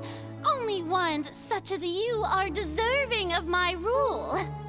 Now, I was wondering if some weak puppet were to one day come onto the stage and claim ownership of this opera house, would the children of Fontaine follow them? Well, it seems that you would all see right through them. Having passed my test, you are qualified to witness wondrous trials alongside my august self, here in this opera house. You may consider my previous act a door gift of sorts. I thought it was a debut that suited the atmosphere. Now then, let us be reintroduced. So that was just a performance. How could I have forgotten that we were inside an opera house? Her personality? It's quite shocking. I suppose it's a better look than before. Such a fascinating and bold deity. How wonderful! Our future may yet be bright after all. It seems I've turned them around. Best follow this flow and restart my accession speech. My dear people, whether you acknowledge me or not, whether you trust me or nay, I say to you, keep faith in your ardor for justice. We have heard it said that this nation's sins can no longer be washed away. Well, I say that justice is most fragrant when it blooms amid sin. The scales of justice should not weigh heavy in the hands of its God. On one side, it must carry fairness and justice. And on the other, praise and applause. May law be the prayer on our lips, may judgment be our worship. Let us light the fires and drink to the future of Fontaine! There is no trouble in this world that justice cannot solve. All that is needed is for you, my people, to believe in it, heart and soul. So long as I, the Archon Focalor, stand within the Opera Epiclese, so long as I stand before the Oratrice, I shall even judge the gods of this world!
Lady Farina, here are today's case reports, as well as a summary of the follow-up for your perusal.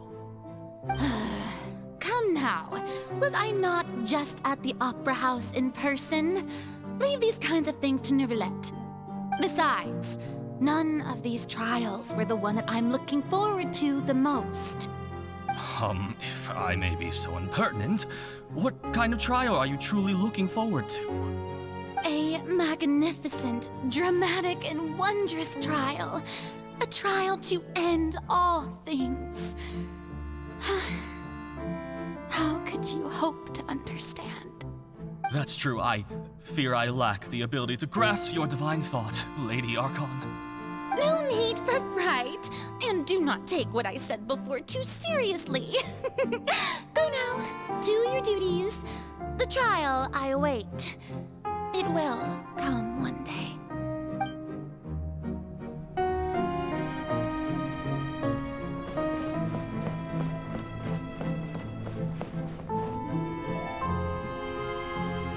Lady Farina, I don't know what to say.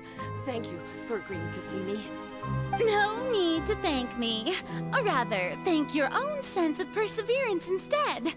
Long have you stood in line to meet me, have you not?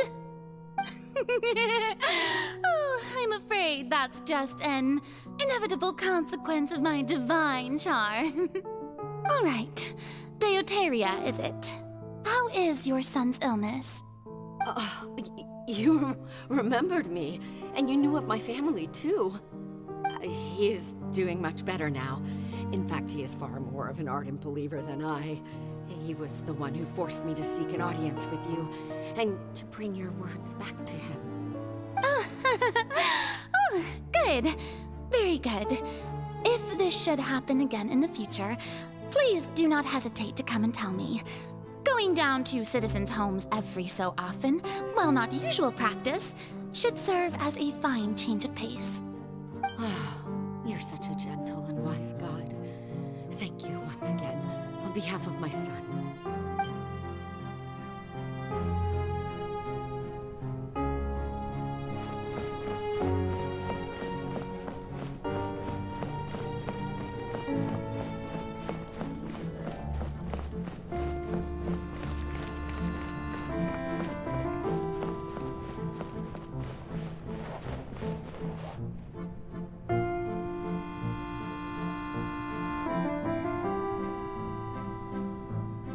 Lady Farina, Here are the latest hydrological reports.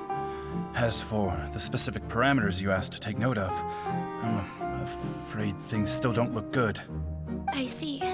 It's as I thought then. As your god, I did already expect this, but I wanted to see how far your human wisdom would allow you to analyze it. All manner of signs indicate that the prophecy will still come to pass. Forget it. That's not something you need to worry about right now. Well, as I understand it, the Fontaine Research Institute is also trying to find a way to counter the rising water levels. Really? Have they found anything?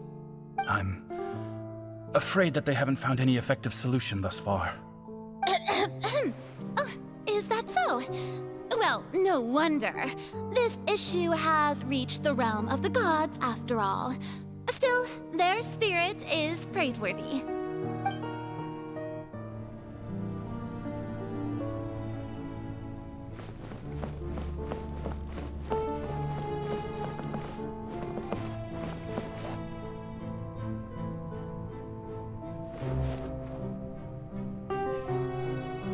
The day is finally over. I haven't had a moment to breathe this whole time. But it's good to see that everything's getting on track. There are no longer any voices of suspicion. Maybe this is fine. I just need to keep going, and everyone will be saved. Alright, Farina, don't think too hard about this. You need rest. Tomorrow's a new day.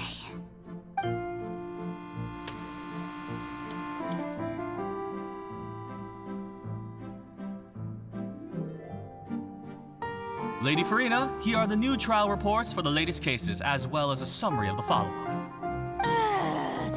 There'll be no need for that. I've seen them already. There's no need to go back over scenes I've witnessed in person before.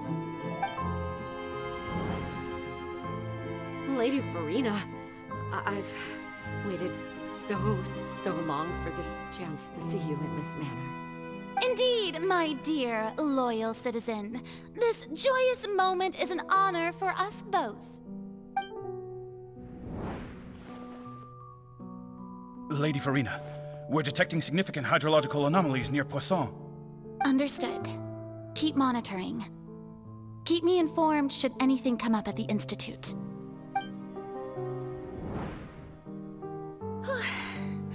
I don't think I let anything slip today. I must show the people that there is nothing to worry about.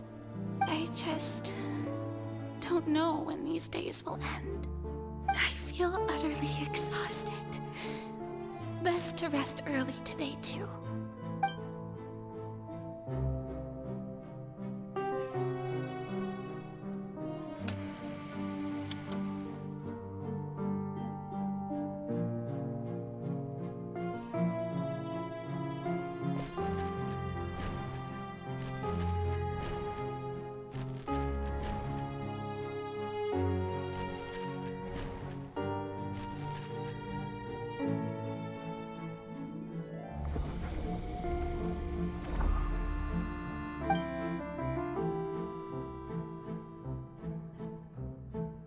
Lady Farina, it's like a dream being able to speak with you up close like this. I've heard that the first member of our family who was honored to receive an audience with you was Madame Deoteria, almost 20 generations ago. And what a fine family yours is indeed.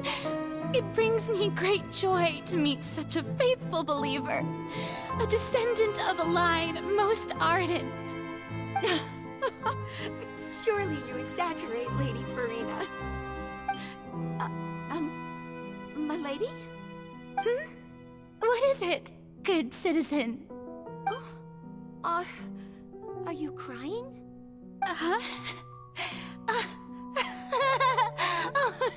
Really now? I didn't even notice. This must be the overflow of hydro from my person. Well, can't quite help being the god whose dominion is the waters, can I? No wonder. No wonder. A manifestation of your power, then. Oh, Archon, I am honored to have witnessed it. Honored indeed.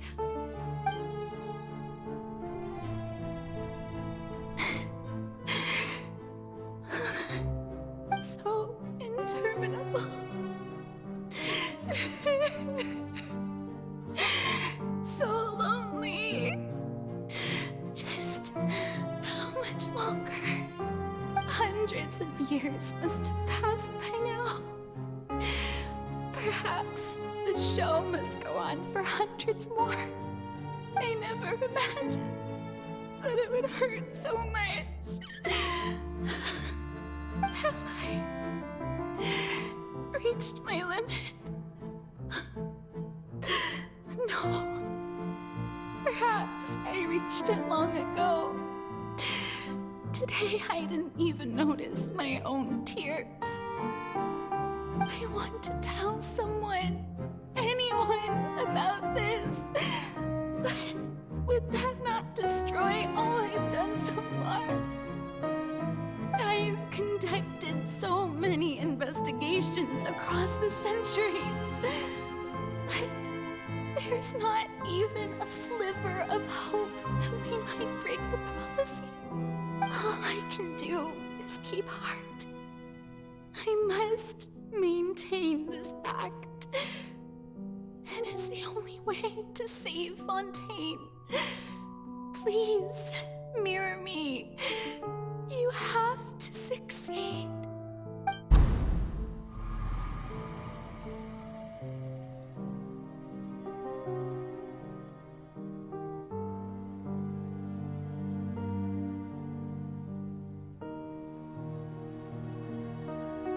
Farina, you don't have to shoulder this burden alone. Although I don't know what you might be keeping from everyone. Your people are more than willing to share your burden with you.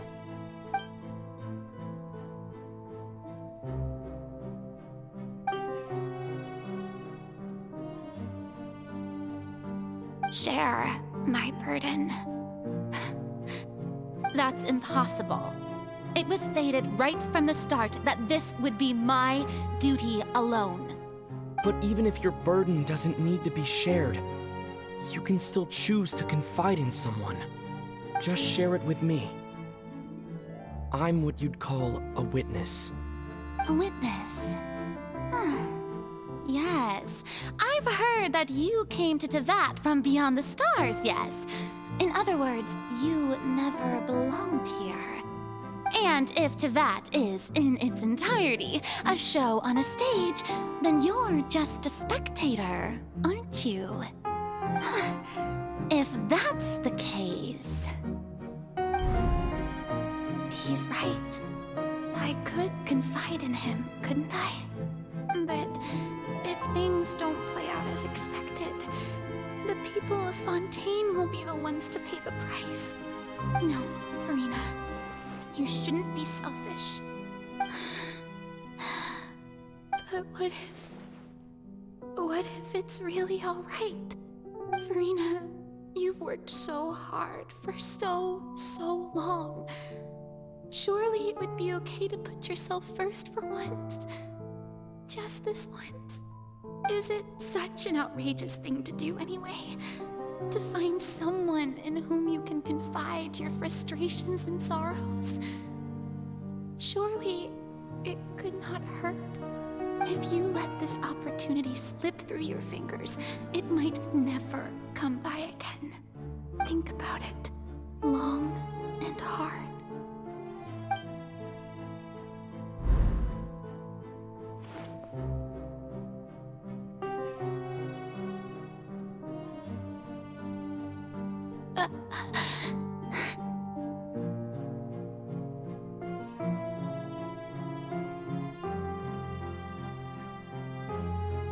No, I have nothing to say. I am Farina, the Archon of Fontaine. Everything will surely get better. All you need to do, dear spectator, is to witness my performance until the curtains fall.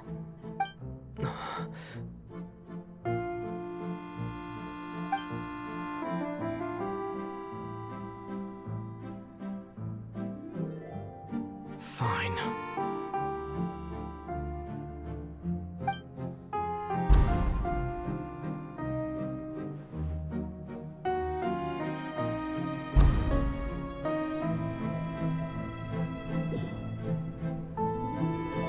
So even Farina doesn't know the truth? You've never once let her in on the full plan? Yes, it had to be done. To deceive the heavenly principles, you must first deceive yourself. She did very well. If she had let her resolve falter even once in these 5 centuries, Fontaine would have been doomed to the most tragic fate. It seems that trusting humanity was the right decision after all. I believe that I understand how your deception works, but that is only half the truth, is it not?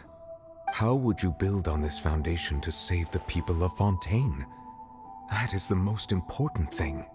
Ah, good.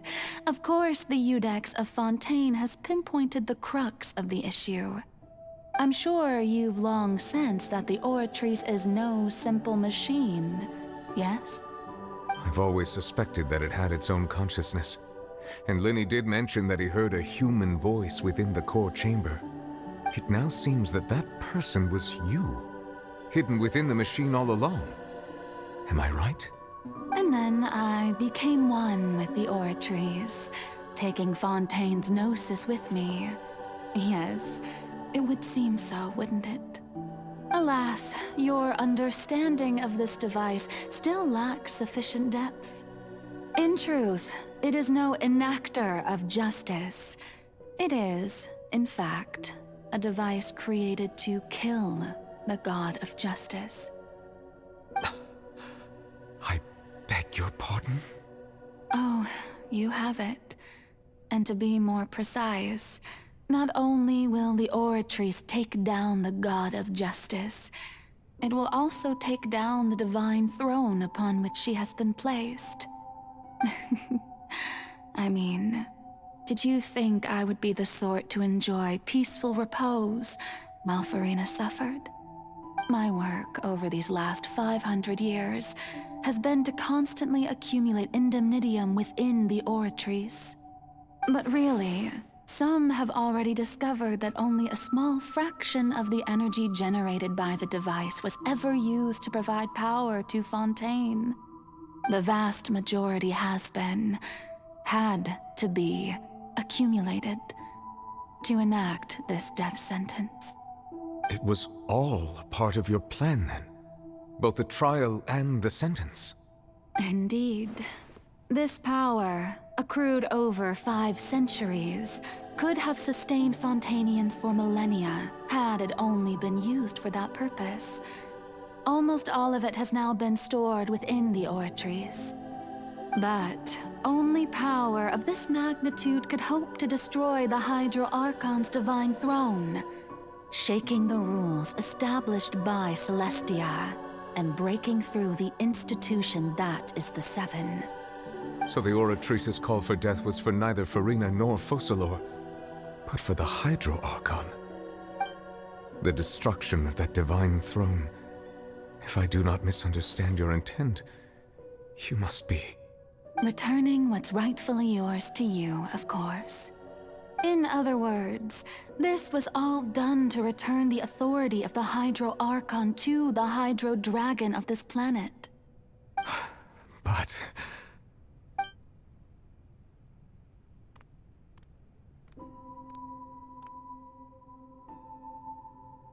Oh, what? Getting sad again, are we?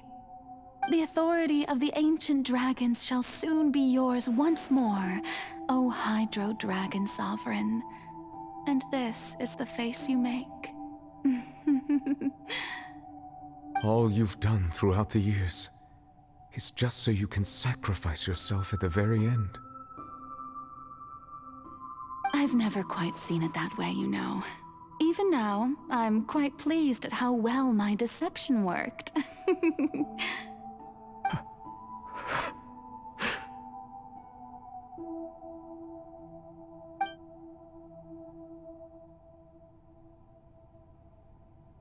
Hydro Dragon,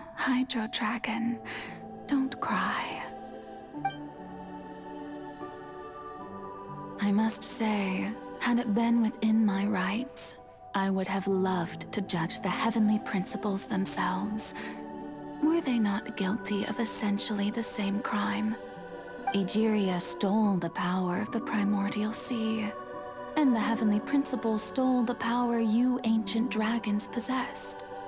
I, for my part, am the god of justice. And is it not just that your original powers should be returned to you? Speaking of justice, I have always believed that justice lies in the process of pursuing human existence itself. So, if the theft of the primordial sea's might was Fontaine's original sin, then, leaving matters of procedural right and wrong aside, the descent of the Fontanians as humans and their right to exist in this world would be Fontaine's original justice. In other words, existence was Egeria's justice, and to me, justice is the continuation of that existence. Defying the prophecy and ensuring that Fontaine's people shall live on, that should be the justice enthroned over all others. At this point, we, whether it be myself or all other Fontanians, have shouldered the burden of this sin for far too long. Iudex Nervilette, the highest judge in our land, when you regain your full power as an elemental sovereign, what verdict shall you pass upon us?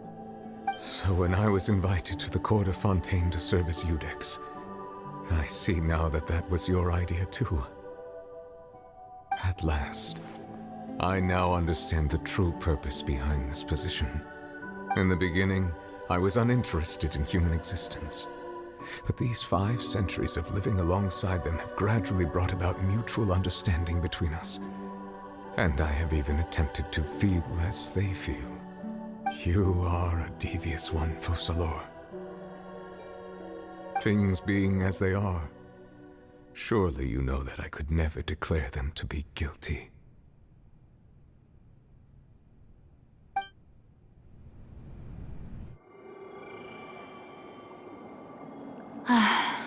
The hour of my execution is almost here. For the sinner, the curtain call has come. I know I may not sound it, but faced with death, I find myself a little afraid. Perhaps this is one thing both gods and humans have in common.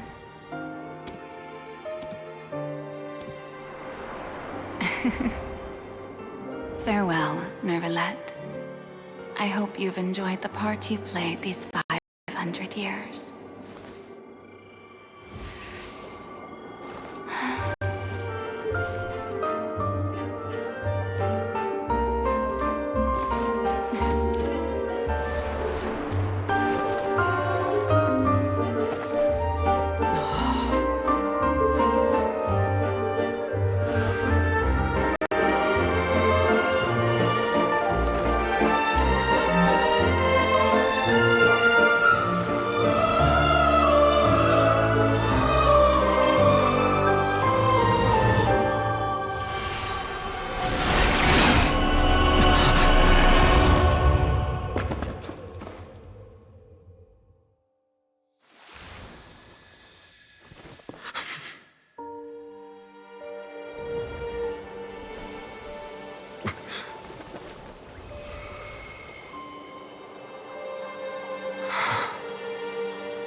Codex Nouvellette, hereby declare, people of Fontaine, your sins are forgiven.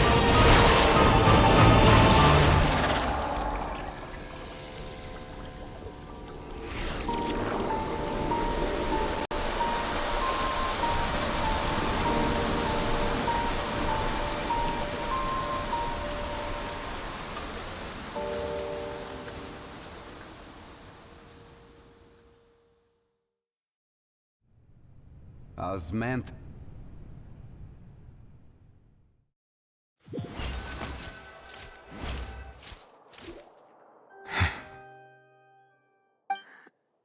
What just happened? Has the death sentence been carried out? Was that bright light some sort of misdirection? I have a feeling that something huge just happened. But since we're all still alive and haven't been dissolved, I assume whatever happened was good for us. It's time to end this. We must mete out punishment to that beast. Didn't you say just a moment ago that it can't be defeated? I have gained the strength sufficient to deal with it. Through certain means, I now have the ability to separate the power of the Primordial Sea from that creature. We should seize the opportunity to pursue our quarry.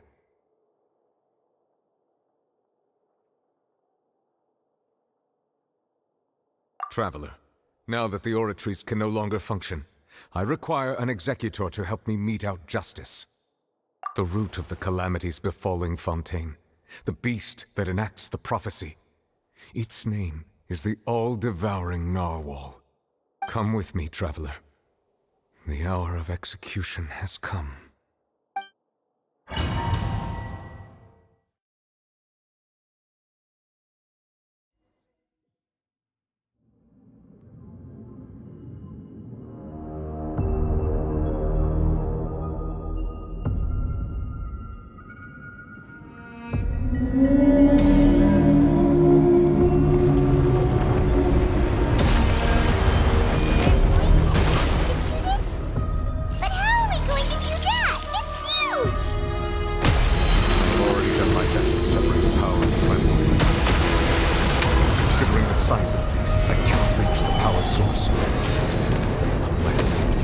Find a way to attack it from within.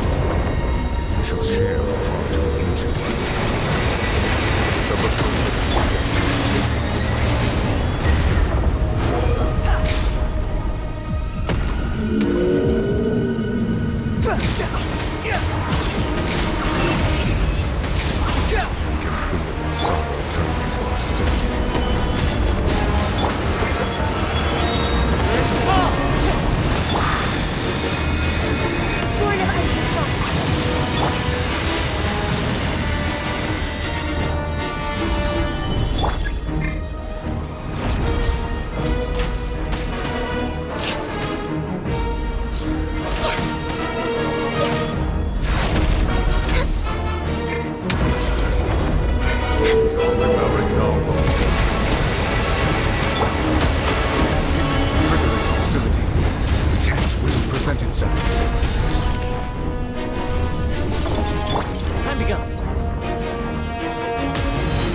Witness the might of the Primordial Sea.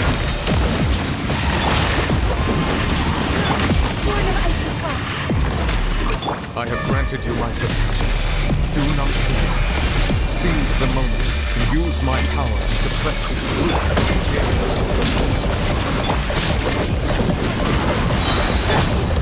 Gather! Order guide you!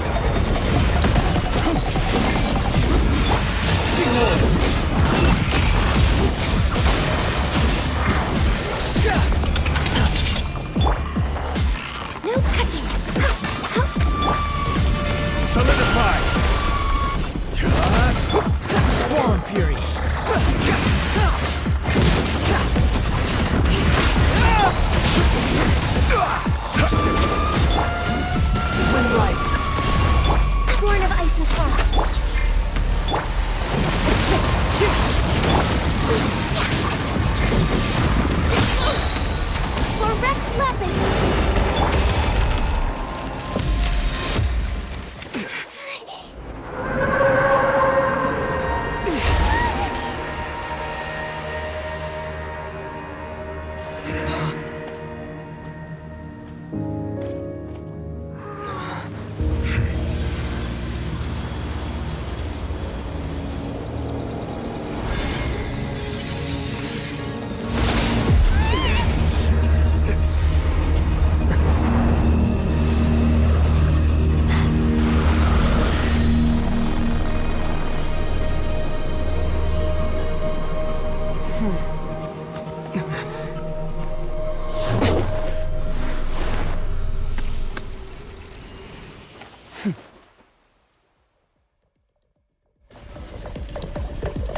Thanks for helping with the cleanup. It should have been my job, but... oh well. It was just supposed to be a short private training session for me. I didn't think that my disciple and my master's pet would start brawling in the meantime. Well, actually, I had a feeling that it would happen at some point, but they bumped into one another earlier than I thought. What a blunder. I suppose I'll have to swing my sword 3 million times as penance.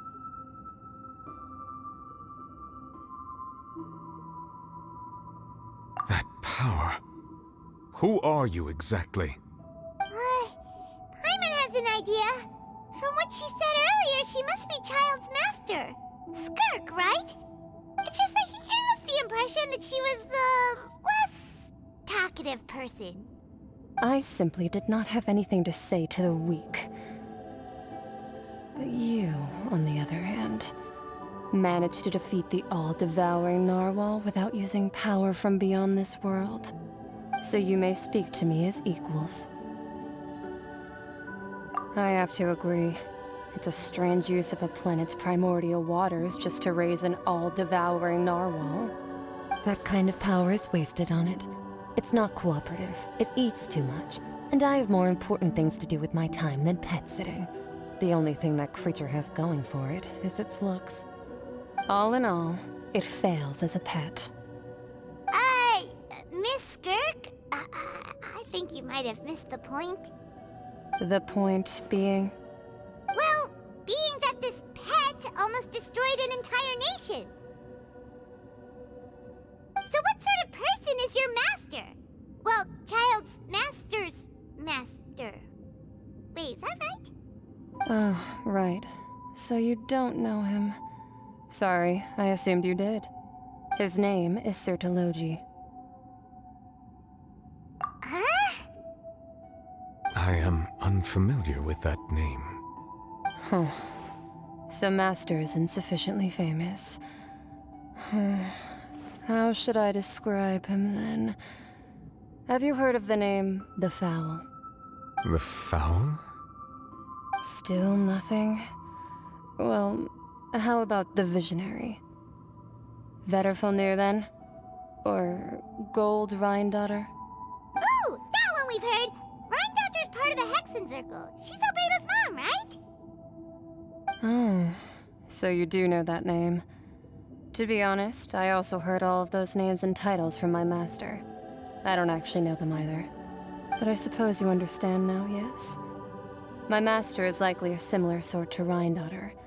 They are both pursuing some form of perfection. Wait! Didn't you also mention a visionary person? Paimon didn't quite catch their name. Actually, never mind that. I believe it expedient to inform you that the all-devouring narwhal used up nearly all its strength fighting you. Such roiling hydro energies will prove difficult for the planet's deep seas to digest. As such, the Fontaine back on the surface has most likely been thrown into chaos.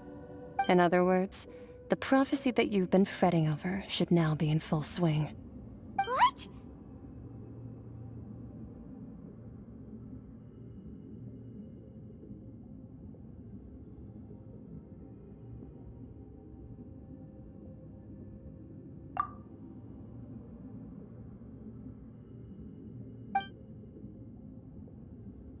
Not to worry. Focalor has already managed to deceive the heavenly principles.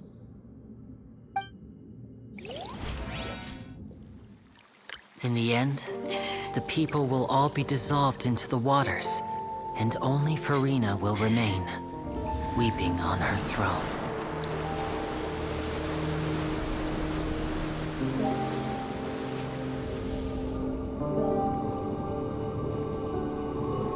Only then will the sins of the people of Fontaine be washed away.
All hands, initiate emergency rescue!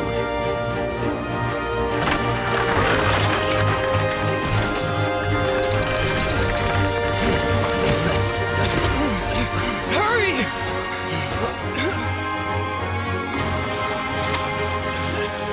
Hey, lend a hand!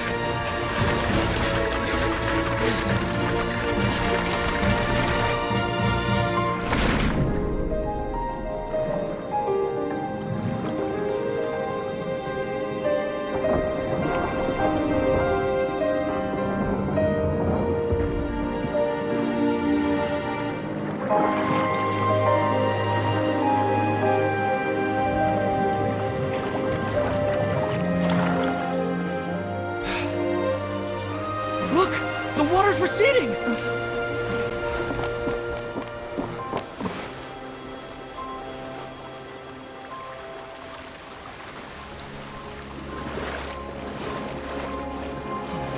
It's a miracle! Water's receding.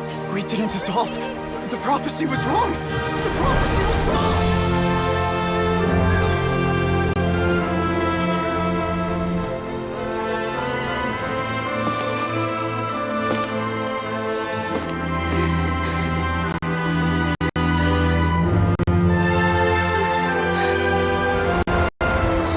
Are you alright?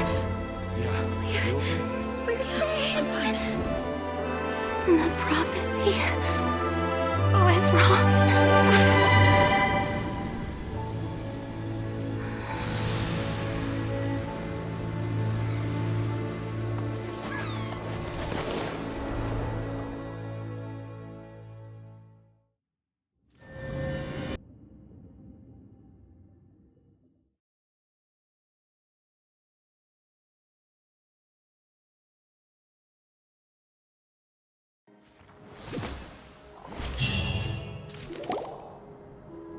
The Solo renewed.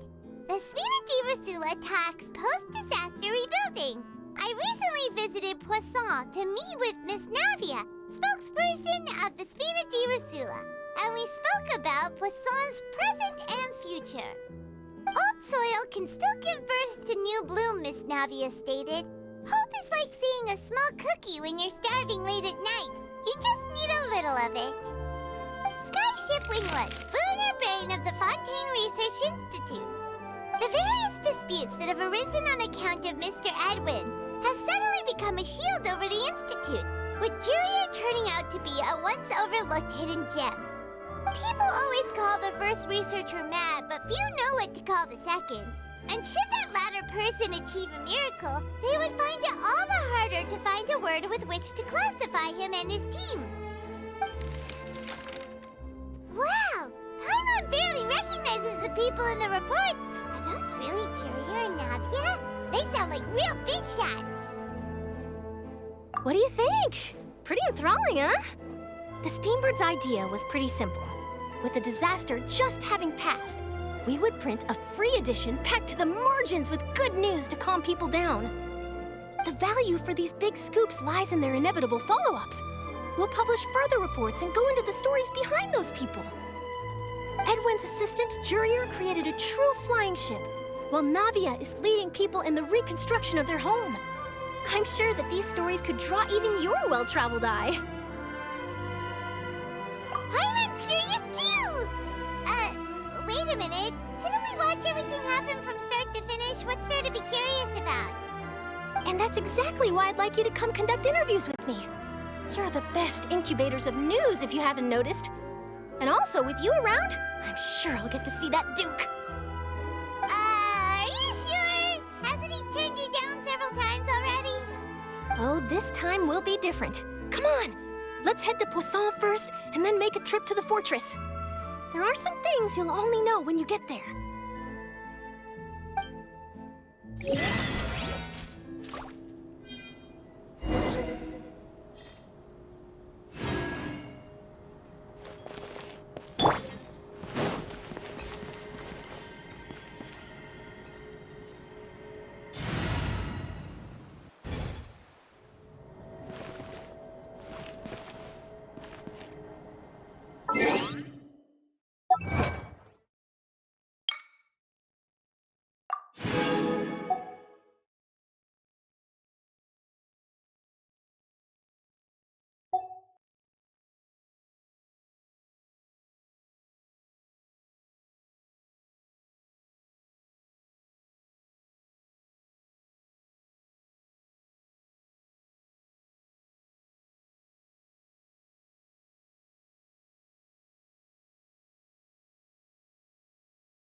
Navia!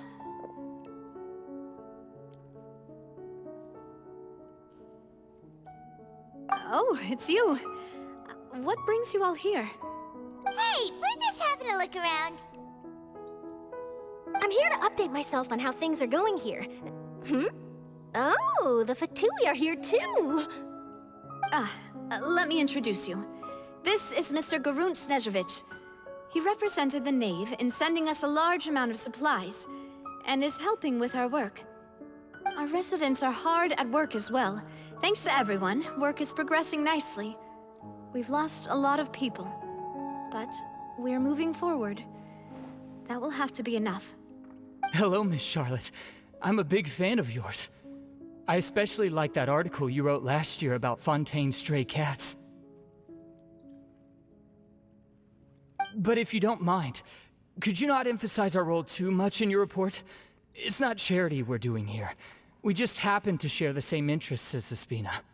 I get where you're coming from. I'll keep it as simple as possible. Or would you be willing to feature as friendly neighbors? That would be fine. Thanks. Oh, you're back too. How are things? We finished laying down the construction materials. It'll be another hour before the workers are able to go over there. Huh? You're here too, Clorand? Well, her reputation's greatly risen after that whole duel business with Miss Farina. So she's here in Poisson to wait out the heat. All right. She really came here to help me out. There's too much to consider in the reconstruction of Poisson. The Spina has need of more decision-makers. And, well, I do already happen to be connected to Mr. Callis. Oh, wait just a moment. Do you mind me asking a few questions? You know, about how you felt before the duel, about what it was like facing down a god. There's lots of exciting material there, I bet. Forget it. I'm sure you can find a better theme than that, Miss Charlotte. I see you're the same as always. Couldn't you do me a favor, for Navia's sake? Well, if we're talking about doing things for my sake, you might as well just take a few more photos of me. Or of the Traveler. It's better than wasting time persuading Clorand, at any rate. Of course I will. I'm not gonna let him off that easy. All right, then everyone who wants to be in the photo, gather up. And smile.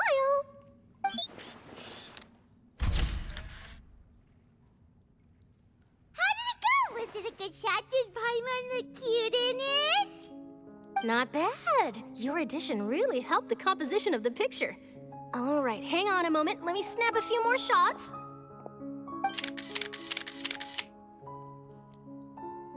All right, that should do it. I'll be back here later anyway, so let's call it a day. You're very quick. Speed is of the essence when it comes to the news, and freshness is the key. Also, not to brag, but I'm pretty good at building connections. Who knows? I might eventually get that interview with you after all, Miss Clorand. Wow, you really do have that never say die spirit. I'm impressed. I'll hazard a guess that this is how you got that interview at the Fortress of Maripede.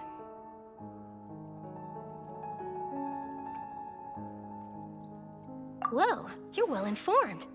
Let me make a guess too. I asked Sijuin who told Monsieur Nervillet, and he told you, right? That's a very complete information chain. In truth, all Monsieur Nervillet asked me was, when did the fortress become so friendly towards the media? I told him that it was best not to speak too soon. There's no guarantee that Wriothesley will make a personal appearance. You're right. I've got to treasure every moment I have with them. In which case, I'll be making a move first. Stay safe now. And tell me if you hear anything interesting. I'll treat you to afternoon tea in exchange.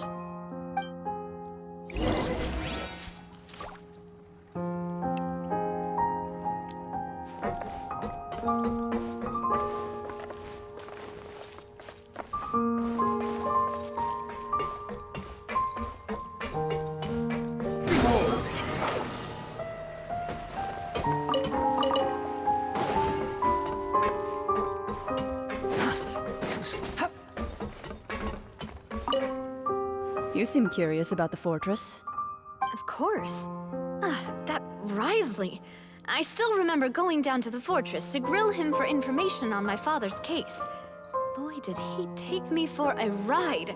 Without telling me anything, of course. But he did invite you to tea, didn't he? 2 large pots of it, in fact. It was good tea, though. I have to agree. The tea there is very good. Ah, speaking of that, would you like to have some today? I mean, you've got time, right? Well, I'd be partial to some shortbread. Wow, it's like we've got a menu or something. Sure. Good. What flavor of biscuits would you like, Mr. Snezhevich? Me? I'm fine with anything. But I would prefer chocolate, should you have it. All right. Leave it to me. I'll go over the newly arrived supplies with you later, Mr. Snezhevich. We should be able to finish the preparatory work today. That works great for me. Huh. Is it just me, or did you get a new lipstick? I did. It was a gift from Sijuin. Want to give it a try? I think the color would suit you, too.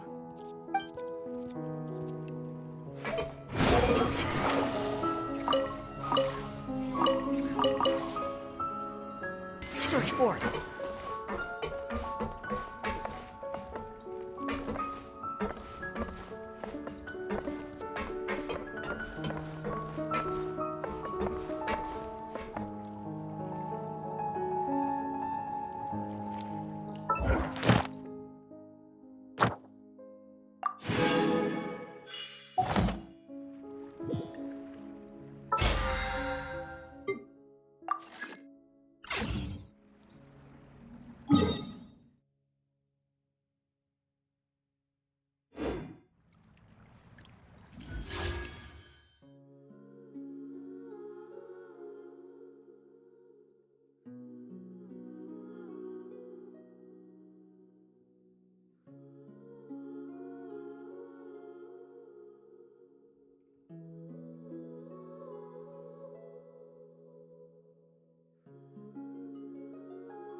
surprises.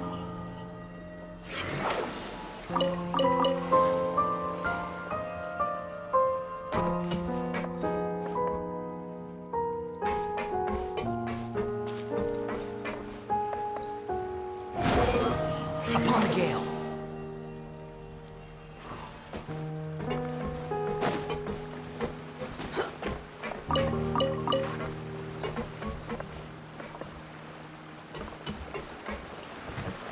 Squall of Fury.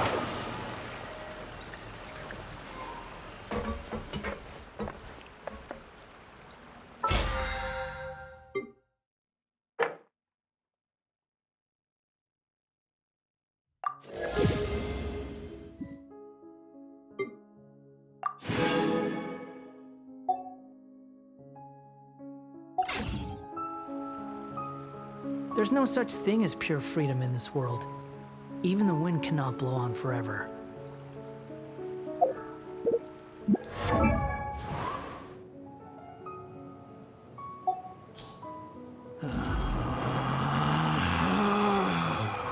Relax.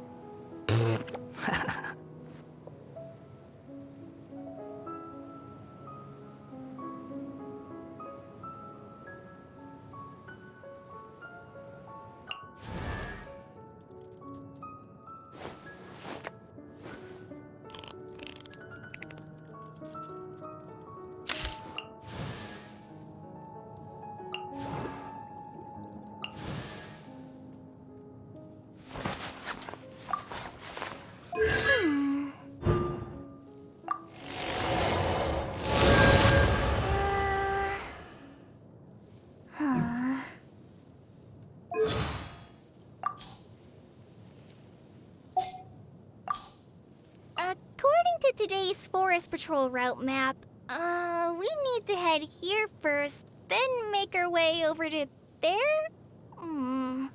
There's a lot of writing.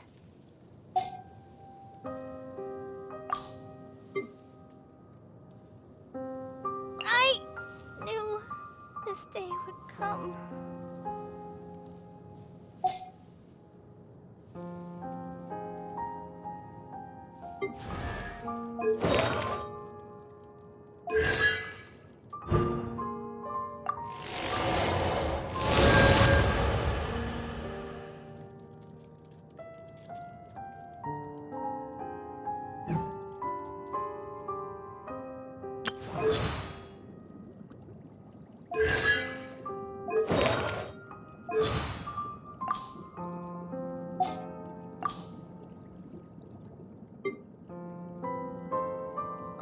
How dare you!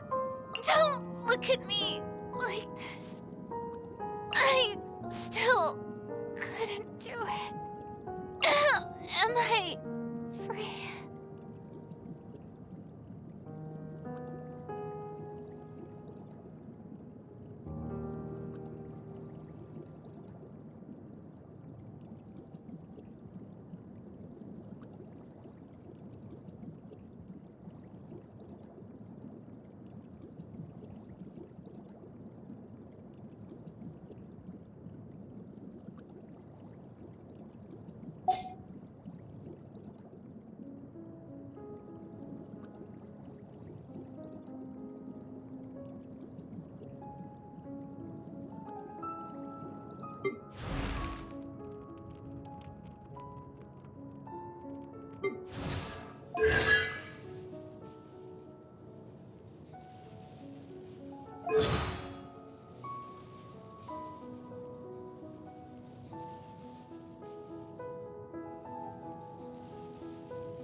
Search for it.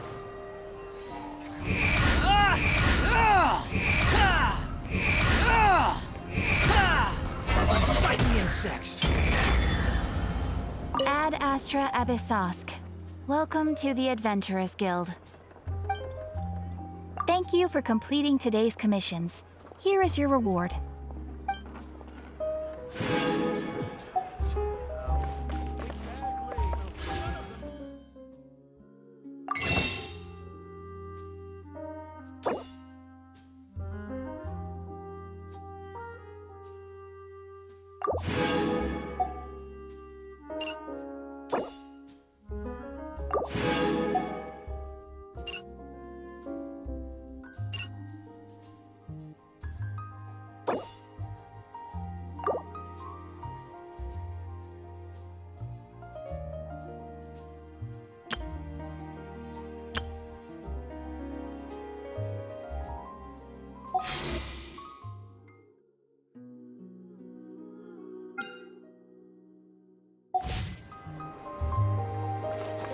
Squall of Fury.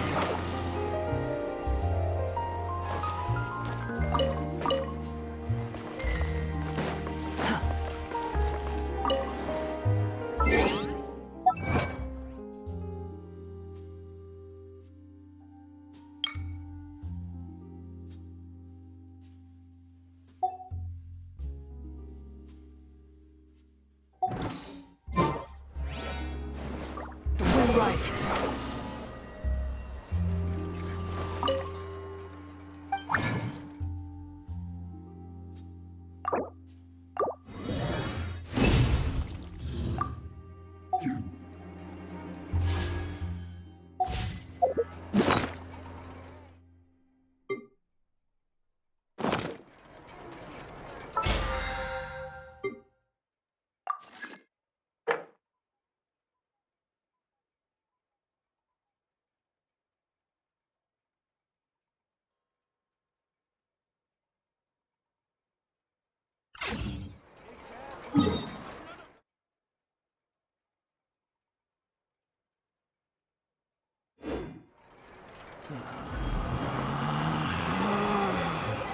Relax.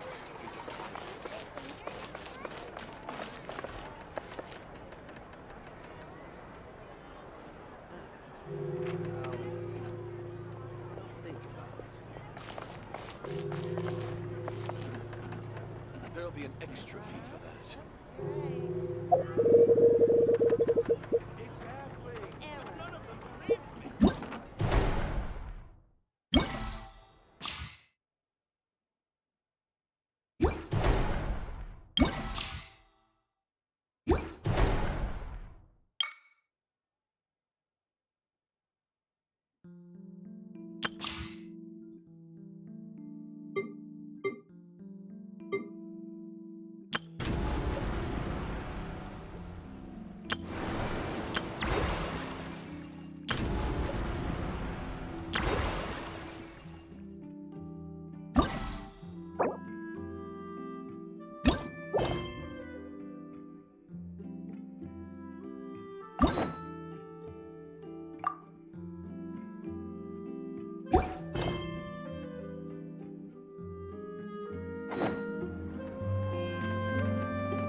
I need to get out more.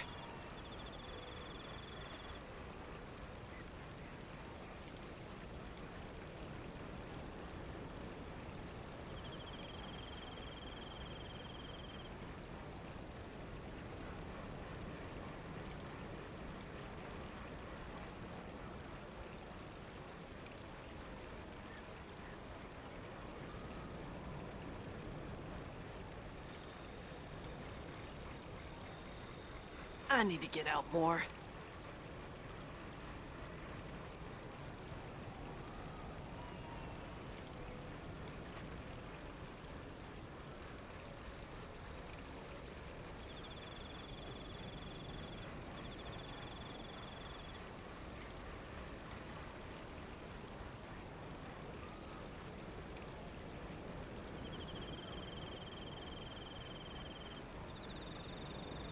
I need to get out more.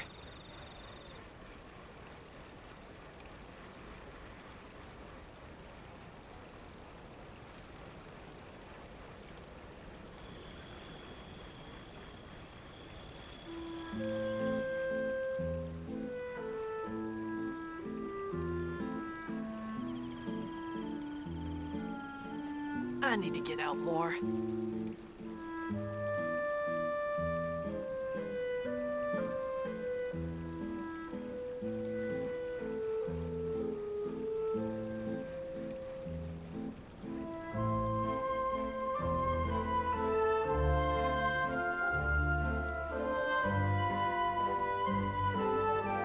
I need to get out more.